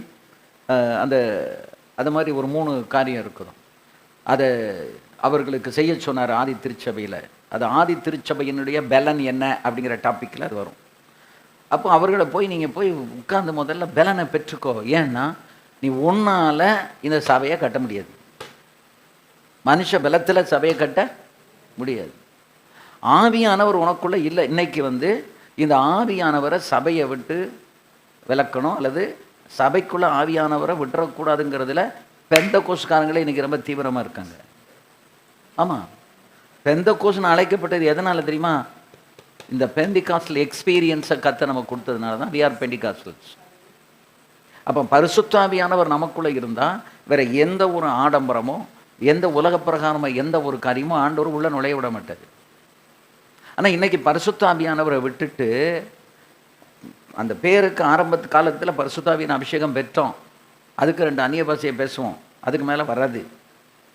இதை வச்சுக்கிட்டே நம்ம காலத்தை தள்ளிடலான்னு போகிறதுனால சபைக்குள்ளே யார் இல்லை? ஆவியானவர் இல்லை. நீங்கள் 10 பேர் இருந்தாலும் 100 பேர் இருந்தாலும் 1000 பேர் இருந்தாலும் சரி, we need the presence of God and we need the anointing of God. Without the anointing of God you cannot experience God. தேவ பிரசனம் இல்லாமல், ஆவியானவர் இல்லாமல் தேவனை நீங்கள் அனுபவிக்க முடியாது. nothing will be working out in the ministry. இன்றைக்கி ஏன் நம்ம இவ்வளவு ஸ்ட்ரகிள் பண்ணுறோம் அப்படின்னா, we don't have God with us. அதான் இங்கே ஜெபம் பண்ணும்போது கூட பாஸ்டர் ஜோஷுவா தான் ஜெபம் பண்ணாருன்னு நினைக்கிறேன். நீர் என்னோடு வராவிட்டால், மோசே சொன்னான் இல்லையா, நான் தூதனை அனுப்புகிறேன்னாரு. எனக்கு தூதன் வேண்டாம், கிதனும் வேண்டாம், எனக்கு யார் வரணும்? நீங்கள் தான் வரணும். நீங்கள் வரலைன்னா நான் போக மாட்டேன், இந்த ஜனத்தை கூட்டிகிட்டு போக மாட்டேன். ஏன்னா அவனுக்கு தெரியும் தூதன் நமக்கு பணிவிடை செய்கிற ஆவிகள் அப்பப்போது உதவி செய்வாங்க. ஆனால் 24 மணி நேரம் நமக்கு பிரசன்னராக இருந்து நம்மை நடத்தி கொண்டு போகிறவர் யார்? ஆவியானவர். அதனால தான் ஊழியக்காரங்க நல்லா அபிஷேகத்தில் நிரம்பி இருக்கணும், ஆவியில் நிரம்பி இருக்கணுங்கிறது அதுக்காகத்தான். அந்த அபிஷேகம் நமக்குள்ள அந்த காலத்துலலாம் ஒரு பலனும் கிடையாதுங்க, எக்ஸப்ட் த ஹோலி ஸ்பிரிட். நான் அதனால தான் பழைய அனுபவத்தை திரும்ப திரும்ப ஞாபகப்படுத்திக்கிட்டே இருக்கேன். ஏன்னா இன்றைக்கி பழைய அனுபவம் உள்ளவங்களும் இல்லை, பழைய அனுபவத்தை பேசுகிறதுக்கு இன்றைக்கி ஆள் இல்லை. எல்லாமே நவநாகரிகமான பிரின்சிபிள்ஸ், அது எல்லா பிரின்சிபிள்ஸையும் தூக்கி கொண்டு போய் குப்பையில் போடுங்க. ஒன்று பரிசுத்தாவியானவர் உங்களை நிரப்பி கொண்டிருந்தால், உங்கள் சபையில் பரிசுத்தாவியானவர் அசைவாடி கொண்டிருந்தால், கோணலானதையெல்லாம் அவர் நேராக்குவார், பள்ளங்களை எல்லாம் அவர் மேடாக்குவார். அல்லேலூயா. அப்போ நம்ம யாருக்கு இடம் கொடுக்கணும்? ஆவியானவருக்கு இடம் கொடுக்கணும். நான் இந்த ஊழியத்தை துவக்கும்போது கர்த்தர்கிட்ட கேட்ட ஒரு காரியம், எனக்கு ஒரே ஒரு வரத்தை கொடுங்க. அது என்னன்னா, கொர்நேலிய வீட்டில் பேதுரு பிரசங்கித்து கொண்டு இருக்கும் பொழுது ஆவியானவர் இறங்கினார்ல, அதுபோல் நான் பிரசங்கித்து கொண்டு இருக்கும்போது ஆவியானவர் இறங்கி எல்லாரையும் நிரப்பணும். இந்த ஒன்றை மட்டும் எனக்கு தந்தால் போதும், வேறு எந்த ஒன்றும் வேண்டாம். ஆவியானவர் இருந்தால் தான் மற்ற எல்லாமே நடக்குமே. ஆகவே அதைத்தான் நான் ஆண்டவரிடத்தில் கேட்டேன். அதை ஆண்டவர் இப்பொழுது எனக்கு தந்திருக்கிறார். அதனால இந்த கூட்டத்தில் நான் பிரசங்கிக்கணுங்கிறது ரொம்ப முக்கியம் கிடையாது. ஆனால் நான் இருக்கிற இடத்துல பரிசுத்தாவியானவர் இறங்கி வந்திருக்கிறவங்களை நிரப்பணும். அதுதான் நம்முடைய பிரதானமான ஒரு நோக்கம். அல்லேலூயா. அப்போ அந்த சென்சேஷன் நமக்கு இருக்கணும், அந்த உணர்வு. ஆவியானவர் எப்போ நம்ம மத்தியிலே ஊற்றப்பட போகிறார், ஆவியானவர் எப்போ இறங்குறாரு, அந்த ஆவியானவர் இறங்கும் போது அதுக்கு நம்ம வழிவிட்டு நம்ம வாயை மூடிட்டு சும்மா இருக்கணும். ஐயோ இன்னும் 4 பாயிண்ட் இருக்குது, 5 பாயிண்ட் இருக்குது, இந்த பாயிண்ட்டை சொன்ன பாயிண்ட்டு நமக்கு முக்கியம் கிடையாது. பாயிண்டாக செய்தியை கேட்டு நம்ம என்ன செய்ய போகிறோம்? இல்லை, இங்கே வந்தால் ஒரு மறுரூபம் நமக்கு கிடைக்கும், எனக்கு ஒரு உற்சாகம் உண்டாகும், எனக்கு ஆவியில் ஒரு தெளிவு உண்டாகும். அது எனக்கு போதும் என்று அதைத்தான் நாம் பெற்றுக்கொள்வதற்கு முயற்சிக்க வேண்டுமே ஒழிய பாயிண்டா 5 பாயிண்டா 4 பாயிண்டா 7 பாயிண்டா நமக்கு அதெல்லாம் தேவையே கிடையாது. ஒரு பாயிண்ட் இருந்தாலும் போதும். ரிகதா தூரதா திததா திததா பாப்பா எல்லாரும் எழுமி நின்னுங்க. ரிகதா தததா ததா தி தா தா தா தா மாமா ராதனா கராதி உத்தரா மக்கரா தெலா ரியா நகரதா நமகரதி அனமா அந்த ரபக்கனா சந்தர ரம ஷவா ரியா நகலா பதரா தரா தரா இக்கரக லகரா மனகரா தனம ரகல கரதுரமினா ரதினா கதா ததா ததா ததா ததா Baba raga raga raga mana gara gala gana mara dara ba ara mana gara dana gala dara la la la baba baba baba baba baba baba baba baba baba baba baba dura dada dara la mama maraka na gara gala gara gada gana gala gara gana magara gada gada gada gaba ara da gana mana gara gara gara mana raba dara dianda bara bala bala ba amara mala mala kamara ba ஆவியானவருக்கு இடம் கொடுங்க. எல்லாரும் ஆவியானவருக்கு இடம் கொடுங்க. ரிக க க க க க மம க க க த த த த ப அத த ர ர ர ர ர மம க த க த க த க ஏ ர ர ர ப ப ப ப சதா உரபல கர க த கர ப க ர க த கர கல கல கல கல கல க க க க க க க க க க க க க க பா Dibala gala gara bala ba ada mana gara gat sabala bala ba bibara ga bala bala bara ga dara bana ga bala ra dura bila radi era bana gara bala na ga baga baga baga baga baga baga baga daga daga daga daga raga laga raga daga daga daga daga daga daga mere ara bala gara bana raga bara dura bila radala bala raga daba ara bala gara bala radara bala bala raga bala raga badara ba abaraga dara diandara rabara rabiya rama arabala raga dara diandara raba shabara bala bala ba arabara gaba daga daga daga daga daga daga daga daga daga baga daga daga daga daga daga papa pa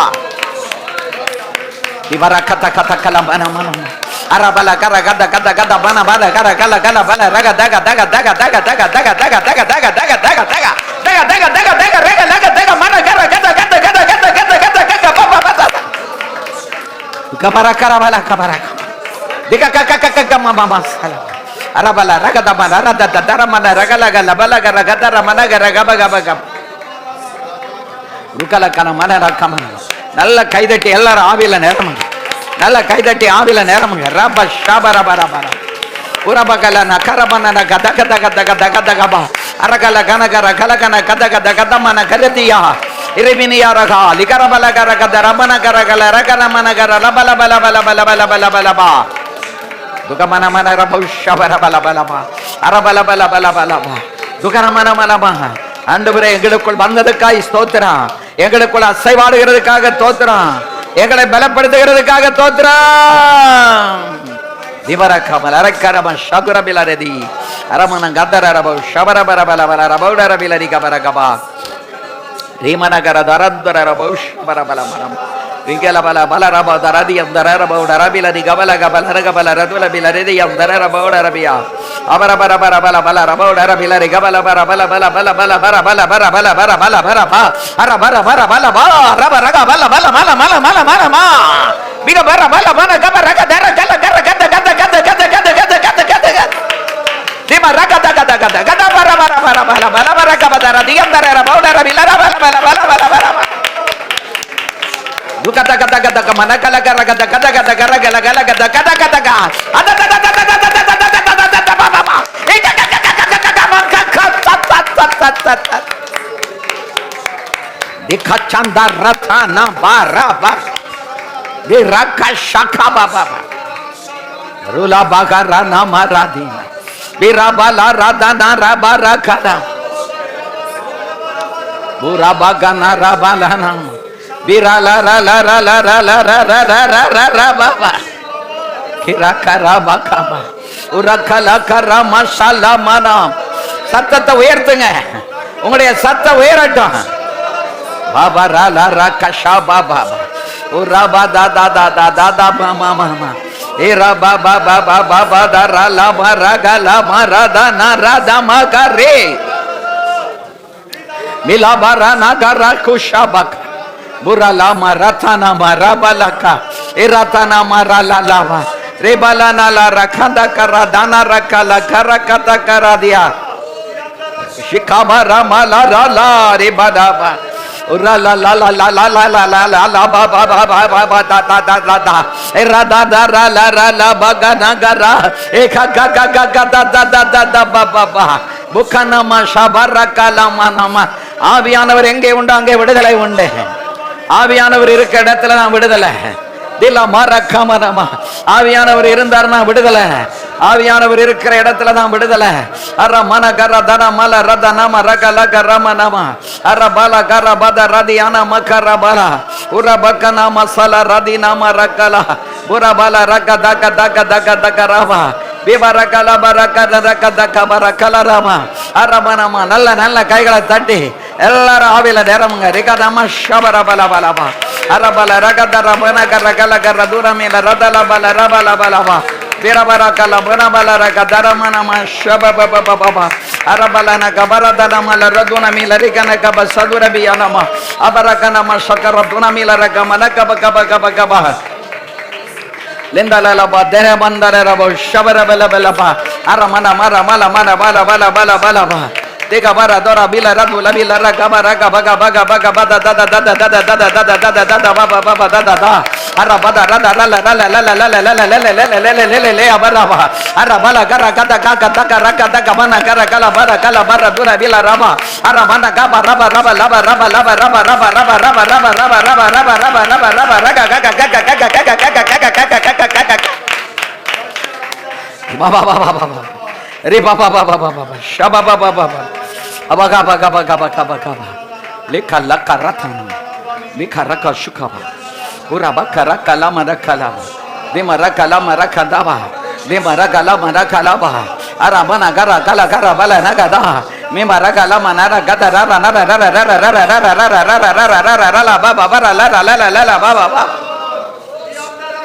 Dema rakalama lara dula vila rabia. Dona melari kamana kaba salaru dalaba.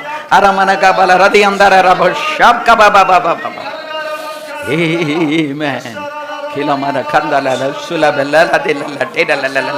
Atata tata tata tata shabaraba la karamana ba.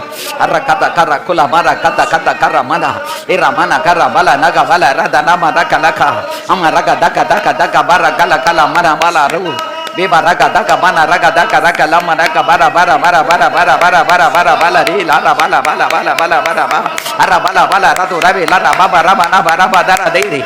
Bikaramana karaka daka daka daka daba raka raka daka la la la la la la la la la la la la la la la. Ya baba baba baba. Ya kama mama mama. Ura mama raka raka baba baba. Lila balala karakala karadona karakata baradiya. Harada da da da da. கர்த்தர் பயங்கரமா நம் நடுவில் அசைவாடி கொண்டிருக்கிறார். எல்லாரும் எல்லாம் ஆவிக்குள்ளாகுங்க. ஆவியானவருக்கு இடம் கொடுங்க. கர்த்தருடைய வல்லமை நம்ம ஒவ்வொருவரை ஆட்கொண்டு கொண்டிருக்கிறது. புரா பார லக ரக்கஷா பார இலா பார தரா மன கர தூன மீல ரபா அதா பார பத ரக லக லப சல ரா இரா பக ரக தம நக பார லக ரபா லபா அரா பல பல பல ரத லக ரக தா அரா மன மர தப ரக லப சப லபா அரா பத பர தில ரக லப ரத ராதி யான மர கப கந்த ரா ட ட ல ல ல ல ல ல பா பா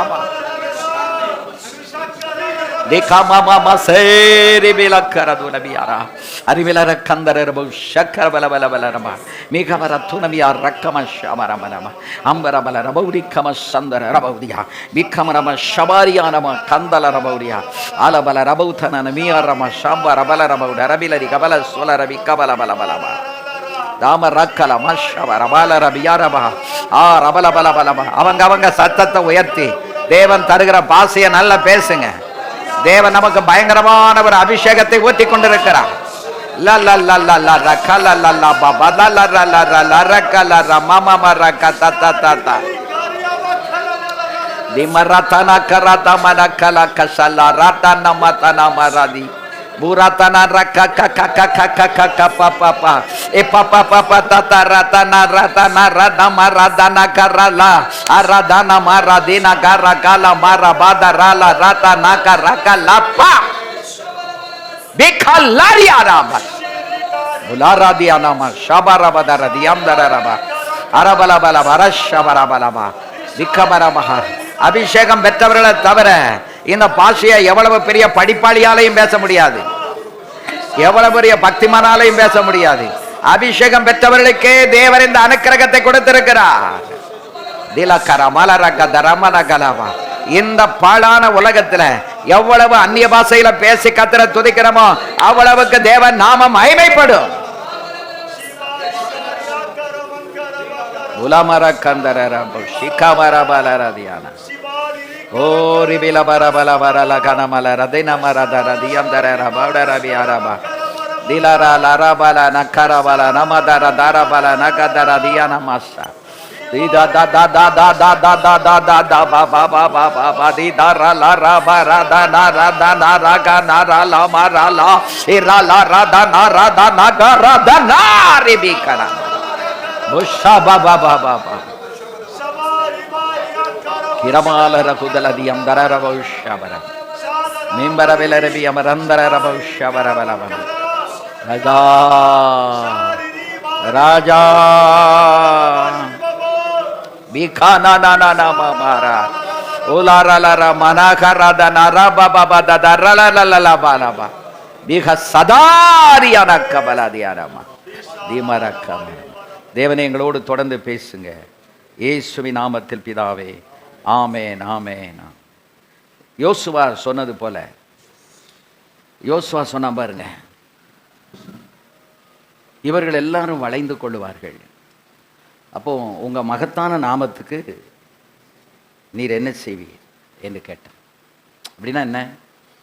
இந்த உலகத்தில் உம்முடைய புகழை பாடுவதற்கும் உம்முடைய துதியை சொல்லி வருவதற்கும் எங்களை தானே நீர் படைச்சிருக்கீரு. எங்களை தானே எகிப்திலிருந்து இப்போ நீங்கள் கானானுக்கு கொண்டு போகிறீங்க. இப்போ நாங்கள் போகிற இடம் எது? கானான். இப்போ கானானில் உள்ளே போகிறதுக்கு முன்னாடி எனக்கு தோல்வி கிடைச்சதுன்னா அப்போ அந்த ஜனங்கள் என்ன செய்வார்கள்? வளைந்து கொள்வார்களே. அப்படின்னா அர்த்தம் என்னன்னா, நீர் எங்களை விட்டு போயிட்டா ஈஸியாக அவங்க எங்களை மேற்கொண்டுருவாங்க. நீர் எங்களை விட்டு போயிட்டா, இப்போ சபையில் பரிசுத்த குலைச்சல் ஏற்பட்டது அப்படின்னா ஈஸியாக சாத்தான் ஊழியக்காரனால விசுவாசியானால தட்டி தூக்கிடுவான். அதுக்கு தான் இந்த கொல்லிமலையில் 19 நிர்வாண சாமியார்கள் இருந்து சபைக்குள்ள இந்த விபச்சார ஆவியை அனுப்பணும்னு சொல்லி பூஜை பண்ணி சில பெண்கள் மேலே அந்த ஆவியை ஏவி விட்டு அவங்க போய் இப்போ சபைகளுக்குள்ளே போய் ஊழியக்காரங்களுக்குள்ள விசுவாசிகளுக்குள்ள இந்த மாதிரி காரியங்களை செய்துட்ருக்காங்க. இப்போ கிட்டத்தட்ட ஒரு 2-3 இயர்ஸாகவே அதை பண்ணிகிட்டு இருக்காங்க. நீங்கள் சமீப காலங்களில் பார்த்தீங்கன்னா நிறைய ஊழியக்காரங்க நல்ல கர்த்தருடைய கையில் சுத்தமாக வாழ்ந்தவங்கெல்லாம் எதில் அடிபட்டு போய்கிட்டு இருக்காங்க? செக்ஷுவல் சின்னில் விழுந்துக்கிட்டு இருக்காங்க. அது எதனால் அப்படின்னா அந்த ஆவி பயங்கரமாக கிரீசி. இப்போது பரிசுத்தாவியின் அபிஷேகம் இருந்தால்தான் எதை நம்ம அடிக்க முடியும். அவன் என்ன ஆவி ஏவ விட்டாலும் நமக்கு பிரச்சனை இல்லை. ஏன்னா நம்மக்கிட்ட இருக்கிறவர் இந்த உலகத்தில் இருப்பவனிலும் பெரியவர்.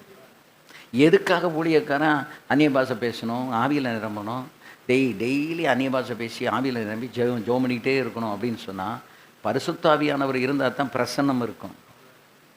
இந்த பிரசன்னம் நமக்குள்ளே இருக்கும்போது நமக்கு எதிரே வருகிற எந்த ஆவியையும் நம்ம அழிக்க முடியும். இல்லைன்னா நம்மளால் அழிக்க முடியாது. அப்போ இப்போ நமக்கு ஜெபம் பண்ணுறதுக்கு ஊழியக்காரங்களுக்கு நேரமே இல்லை, அவ்வளோ பிஸி நிர்வாகம். அதனால தான் ஆதி திருச்சபையில் நிர்வாகத்தை நாங்கள் பண்ணணும் அப்படின்னா பிரச்சனை வந்துடும். எங்களை விட்டுருங்க, நிர்வாகத்தை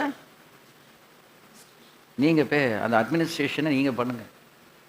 அதுக்கு ஒரு குரூப்பை என்ன செஞ்சாங்க? தேர்ந்தெடுத்தாங்க. அவங்க யார்? சாட்சி பெற்றவங்க, பொருளாசி சாராதவங்க, அபிஷேகம் பெற்றவனா இருக்கணும். நீங்கள் அந்த காரியத்தை பாருங்கள். நாங்கள் என்ன செய்கிறோம்? செபிக்கிறதுலையும் வசனத்தை போதிக்கிறதுலையும் நாங்கள் கவனம் செலுத்துகிறோம். ஏன்னா எங்கள் வேலை அந்த வேலை தான். இப்போ அதை விட்டுட்டு நிர்வாகத்தை போய் நம்ம கவனிச்சிக்கிட்டு இருந்தோம்னா, நிர்வாகத்தை நடத்துறதுக்கு நம்ம விசுவாசிகள் நம்ம கூட இருக்கிற ஊழியக்காரங்களை ட்ரைனிங் பண்ணி நீங்கள் இதை பண்ணுங்கள், ஓனையும் போய் செய்யுங்க. அப்படி ஒரு காலத்தில் நம்மளே தான் எல்லாம் செஞ்சுக்கிட்டு இருந்தோம். இப்போ இன்றைக்கும் அப்படி இல்லை. இன்றைக்கு நம்ம நிர்வாகத்தை மற்றவங்க கையில் கொடுத்து நீங்கள் கணக்கு பாருங்கள், காணிக்க தசமாக வர்றது நீ பாரு, எடுத்து இது எதுக்கு கெட்டு அப்படி எல்லாத்தையும் நிர்வாகத்தை கையில் கொடுத்து அப்டேட் பண்ணி என்னென்ன வேலை நடந்திருக்கு, எது எதுக்கு பே பண்ணியிருக்கு, என்னென்ன செய்யணும். வரவும் செலவும் நமக்கு சரியாக போய்கிட்டே இருக்கணும். அதிகமான செலவு வர்றதுக்கு நம்ம என்ன கொடுக்கக்கூடாது, இடம் கொடுக்கக்கூடாது. ஏன்னா நமக்கு தெளிவு இருக்கணும், நம்மளுடைய வருமானம் எவ்வளவு. அப்போ நம்முடைய செலவினங்கள் இந்த வருமானத்துக்கு உள்ளே தான் இருக்கணும். இதுக்கு மிஞ்சி என்ன செய்யக்கூடாது, போகக்கூடாது. அந்த திட்டமான தீர்க்கமான தெளிவு நமக்குள்ளே இருக்கணும். இதெல்லாம் யார் நமக்கு கொடுப்பான்னா ஆவியானவர் தான் கொடுப்பாரு. ஆவியானவருடைய நடத்துதல் இல்லை அப்படின்னு சொன்னால் சத்ருவும் நம்மளை மேற்கொள்ள வருவான், மாமிசமும் மேற்கொள்ளும், இந்த பணப்பிரச்சனையும் மேற்கொள்ளும். ஆக 4 பக்கமும் ஈடுபடும் போது இன்றைக்கி அநேக ஊழியக்காரர்கள் அப்படி நெருக்கப்பட்ட நிலையில் இருக்கிறாங்க.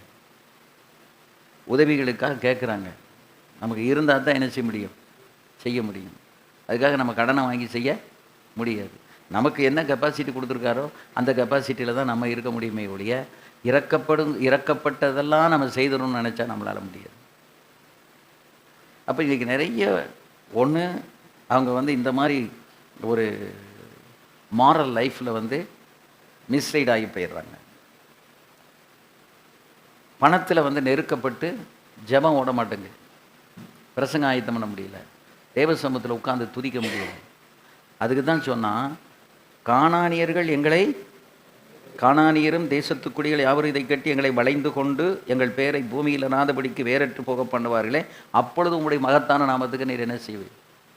ஒரு ஊழியக்காரன் பரிசுத்த குலைச்சலாகி போனால் கர்த்தருடைய நாமத்தை துதிக்கிறது போயிடும். அப்போ ஒவ்வொரு ஊழியக்காரனும் கர்த்தருக்கு மிக முக்கியம். ஒவ்வொரு each and every individual, every pastor, every servant of God is very, very important to God, because the name of God will be glorified through the servants of God. உங்கள் மூலமும் என் மூலமும் தான் எது மகிமைப்படும்.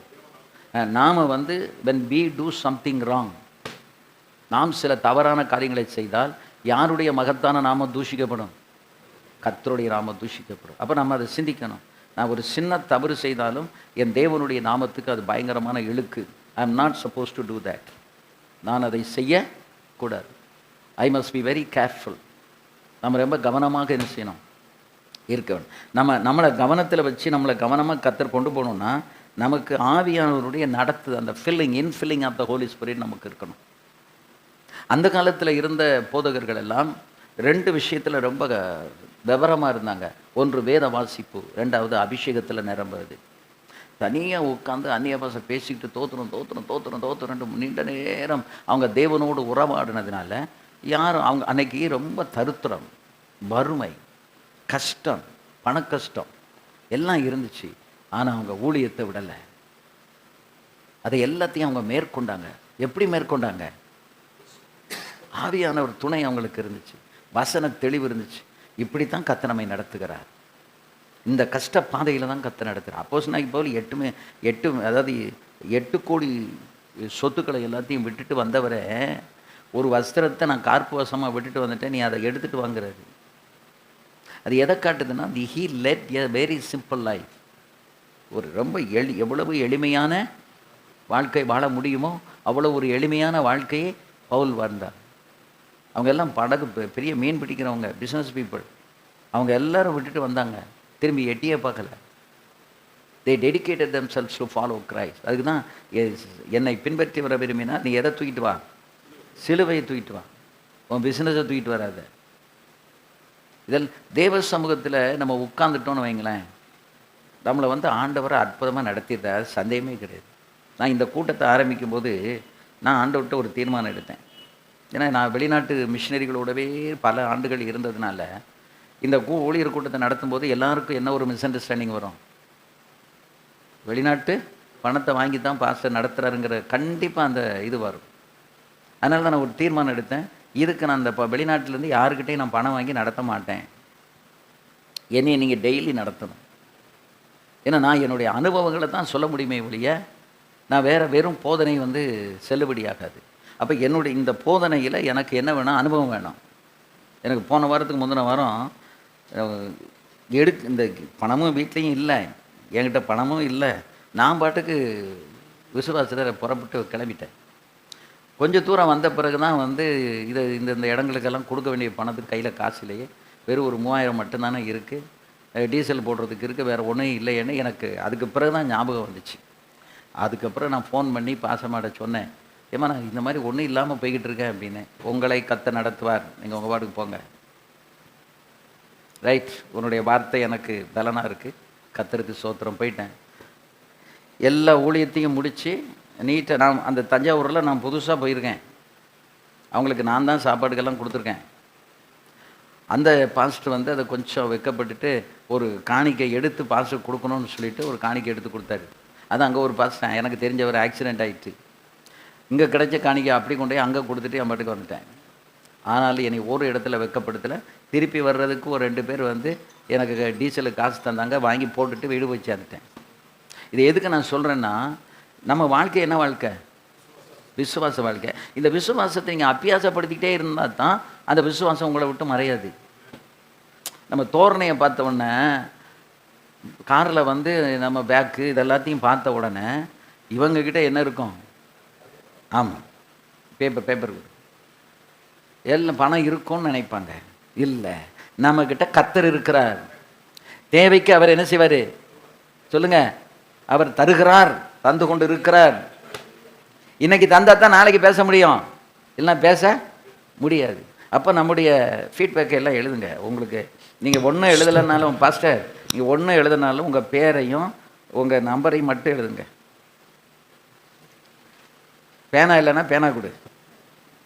அதாவது இந்த கூட்டத்தில் நம்ம தெரிந்து கொள்ள வேண்டிய முக்கியமான காரியம், நான் என்ன செய்தாலும் அது என் தேவனுடைய நாமத்தை பாதிக்கும். இன்றைக்கி அதுதான் யோசுவா சொன்னதை நம்ம தியானிக்கிறோம். நான் என்ன தவறு செய்தாலும், ஒரு மிஸ்டேக் பண்ணாலும் அது யாருடைய நாமத்தை பாதிக்கும். அப்போ நான் என்ன செய்யக்கூடாது? இப்போ பாருங்க, அவன் சொன்னான், கானானியரும் மற்ற ஜாதிகளும் எங்களை வந்து வளைந்து கொள்வார்களே அப்படின்னா, இன்னைக்கு இந்த கானானியர் யார்? மாமிசத்தின் கிரியைகள் தான் எது? கானானியர்கள்.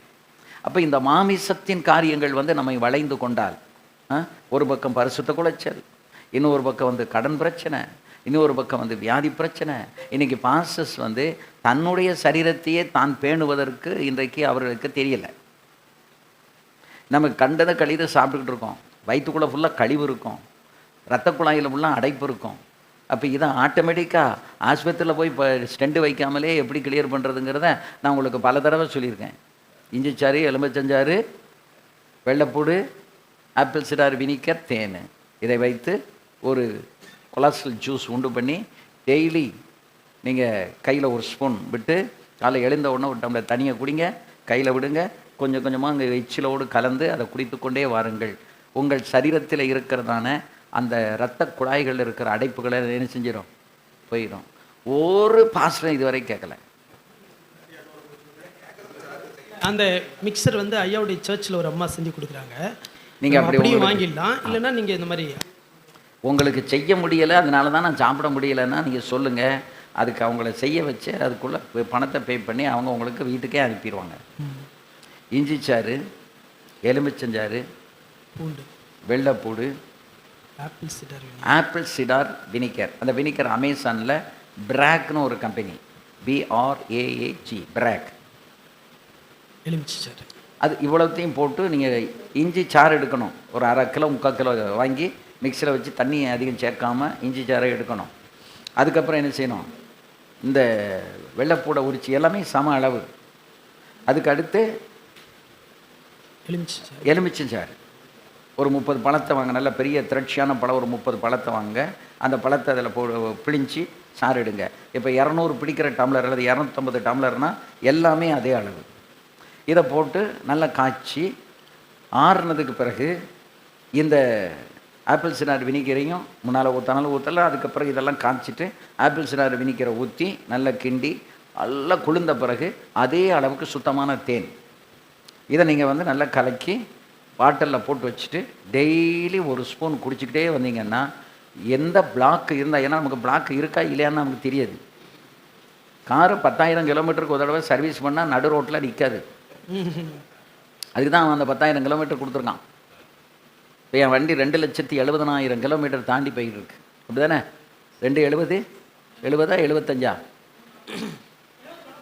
70 தொடப்போகுது, 270 தொடப்போகுது. நான் போய்கிட்டே இருக்கிறேன். ஏன்னா 10,000 கிலோமீட்டருக்கு ஒரு தடவை என்ன செஞ்சிருவோம், சர்வீஸ். ஆயிலை மாற்றிடுவோம், சர்வீஸ் பண்ணிடுவோம். அங்கே கொண்டு போய் விட்டால் கம்ப்யூட்டரில் அவன் மாட்டி விட்டான்னா என்னென்ன போயிருக்குன்னு அந்த கம்ப்யூட்டர் சொல்லும். அதுக்கு தகுந்த மாதிரி அந்த பார்ட்ஸ் எல்லாம் மாற்றிட்டாங்கன்னா முடிஞ்சு போச்சு, திரும்ப வேலை பார்த்துக்கிட்டே இருக்கலாம். அதுபோல் நான் இன்னும் 2 லட்சம் ஓடணும்னு நான் விசுவாசிக்கேன். 2 லட்சமோ 5 லட்சமோ இன்னும் ஓடும் அப்படின்னு நான் நினைக்கிறேன். ஏன்னா அதை கரெக்டாக நான் மெயின்டைன் பண்ணிட்டு வரேன். இப்போ நானுமே வந்து இன்னைக்கு காலையில் வந்து எனக்கு சோளம், கம்பு, கேழ்வரகு இந்த தோசை கிடைக்கல.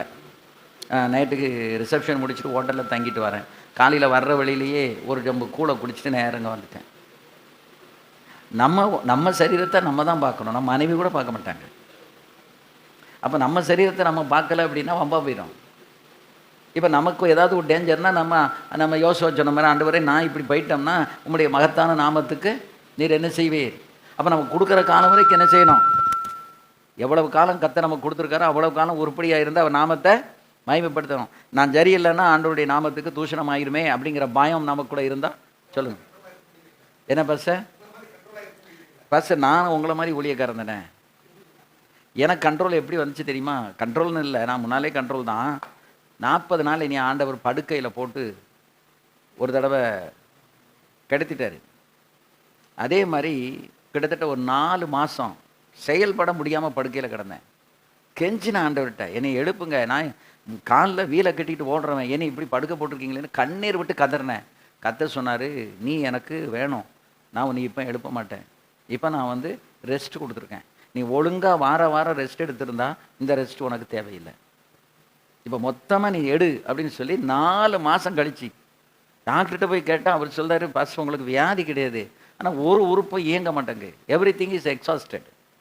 அதனால் நீங்கள் வந்து அப்படியே ரெஸ்ட்டில் இருங்க, பிரசங்கம் கூட பண்ணாதீங்க, ஒரு நாள் தன்னால் எழும்பிடுவீங்க, உங்களுக்கு மருந்தும் கொடுக்க முடியாது, மாத்திரையும் கொடுக்க முடியாதுன்ட்டாங்க. கத்துகிட்ட கேட்டால் கற்று சொல்ல நான் இப்போ எழுப்ப மாட்டேன், நீ உன் சுகத்துக்காக கேட்காதன்ட்டாரு. 4 மாதம் கழித்து பாஸ்டர் என்னை அப்படியே ஆண்டவர் எழுப்பினார். அன்னையிலேருந்து இன்றைக்கு வரைக்கும் ரொம்ப கேர்ஃபுல்லாக இருக்கிறேன். இன்னும் ஒரு தடவை 4 மாதம் படுக்கிறதுக்கு I am not willing to lie down. அது வந்து கொடூரத்துலேயும் கொடூரம். ஓடிக்கிட்டு இருக்கவன அரைக்குள்ள தூக்கி போட்டால் எப்படி இருக்கும்? இந்த கொரோனா நேரத்தில் தான் 1 வருஷம் வெளியில் எங்கேயும் போக முடியாமல் உள்ளே நின்றுட்டோம். அதில் எனக்கு வந்து 25 நாள் நான் சூரியனை பார்க்காம ஒரு அறைக்குள்ளே கிடந்தேன். அழுதுகிட்டு தான் கிடந்தேன். நான் எவ்வளோ போல்டான ஆள், ஆனால் அழுதேன். ஏன் தெரியுமா? அது அந்த தனிமை என்பது மனுஷனுக்கு ரொம்ப கொடூரமான ஒரு காரியம். மனைவி முகத்தை பார்க்க முடியல, பிள்ளைகள் முகத்தை பார்க்க முடியல, யாரையும் பார்க்க முடியல. சாப்பாடு வந்து வைக்கிறாங்கன்னா கதவை தட்டி நம்ம பிளேட்டில் தட்டிட்டு போயிடுறாங்க. நம்மளாம் எடுத்து சாப்பிட்டு நம்மளாம் கழுவி நம்மளே எல்லாம் செஞ்சுக்கிடணும். பயங்கரம். அப்போ இப்படி ஒரு அனுபவம் வந்து தான் திருந்தணும்னா அப்படி தான் திருந்தணும். இல்லை உங்களுக்கு இதை செய்ய முடியலைன்னா ப்ளீஸ் நீங்கள் சொல்லுங்கள், அதை செஞ்சு உங்களுக்கு அங்கேருந்து என்ன செய்வோம் அனுப்புவோம். அது ஒன்றும் பிரச்சனை இல்லை. அதனால் பஸ் அது வந்து எனக்கு தெரியல. நான் உங்கள்கிட்ட கேட்டுட்டு நான் உங்களுக்கு சொல்கிறேன். ஐயா நான் குரூப்ல ஆர்டர் அந்த கொடுத்தீங்க, தகவல் கான்டாக்ட் நம்பர் எல்லாமே போடுறேன், நீங்க பேசி ஆர்டர் பண்ணலாம். அது வந்து அந்த சகோதரிகிட்ட கேட்டு அது எவ்வளவு, 1/4 லிட்டர் எவ்வளவு, 1/2 லிட்டர் எவ்வளவு, ஒரு ஏன்னா இந்த பிராக் இதுக்கு வினிகர் இருக்கு பாருங்க, அது ஒரு 3/4 லிட்டரு 900 ரூபா. ஒரு இல்லை அது எல்லாம் அவங்க செஞ்சு ஒரு இதுக்கு எவ்வளவு அப்படிங்கிறத கணக்கு பண்ணி சொல்லுவாங்க. அப்படி தான் சில பாஸ்டர்ஸுக்கு செஞ்சு கொடுத்துக்கிட்டு இருக்கு. ஏன்னா எனக்கு வந்து பாஸ்டர்ஸை காப்பாற்றணுங்கிறது எனக்கு ரொம்ப ஒரு விருப்பம். அதனால் செய்ய முடியல அப்படின்னா அதுக்கு தான் நமக்கு ஒரு மருத்துவரையே நான் கூட கூட்டிகிட்டு வந்தேன். அவர் கூட வந்து நிறைய பேருக்கு எலும்பு தேய்மானம், நரம்பு தேய்மானம், வீசிங் ப்ராப்ளம், இம்யூனிட்டி கூட்டுறது எல்லாத்துக்கும் அவர் பொடி கொடுத்து இப்போ நிறைய பேர் நல்லா ஆகிட்டாங்க, நல்லா சோமாயிட்டு வராங்க. இன்னும் அடுத்து அவரை கூட்டிகிட்டு வரணும், கூட்டிகிட்டு வந்து ஒவ்வொரு இடங்களையும் சொல்லணும். அது மாதிரி கலப்பட பொருட்கள் இல்லாமல் ஆர்சிஎம்னு ஒரு கம்பெனிலேருந்து போடுறாங்க ஆர்கானிக்.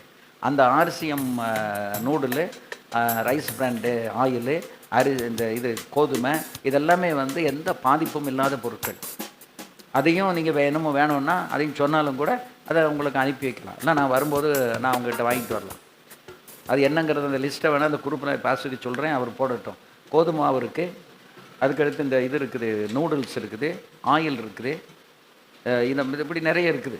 அது எல்லாத்தையும் பருப்பு, நல்ல ஆர்கானிக் பருப்பு இருக்குது. அது எல்லாத்தையும் உங்களுக்கு நான் தெரியப்படுத்துகிறேன். சுகம் ரொம்ப முக்கியம். அதை தான் அவன் சொன்னான். அவங்கெல்லாம் வளைந்து கொண்டால், கானானியர்னா யார்? கடன் பிரச்சனை, அப்புறம் என்னது இந்த மாரல் இஷ்யூஸு, இன்னும் எதிர்ப்புகள், இப்படி இதான் கானானியர்கள். இது ஒன்று நம்மளை வளைந்து கொண்டால் அந்த ஆண்டவருடைய நாமத்துக்கு, அவருடைய நாமத்துக்கு மகிமைக்கு என்ன செய்வீருன்னு அவன் கேட்டான். அது மாதிரி நம்ம ஆண்டவரே இதெல்லாம் எங்களை சூழ்ந்து கொள்ளக்கூடாது, நாங்கள் பாதிக்கப்பட்ட நீங்கள் என்ன செய்வீருன்னு நம்ம கேட்கணும். அப்போ அதுக்கு தகுந்த மாதிரி நம்மளாம் ஆயத்தப்படுத்தணும். கர்த்தருடைய நாமம் மகிமைப்படுவதாக. ஸ்தோத்திரம். இயேசுவே.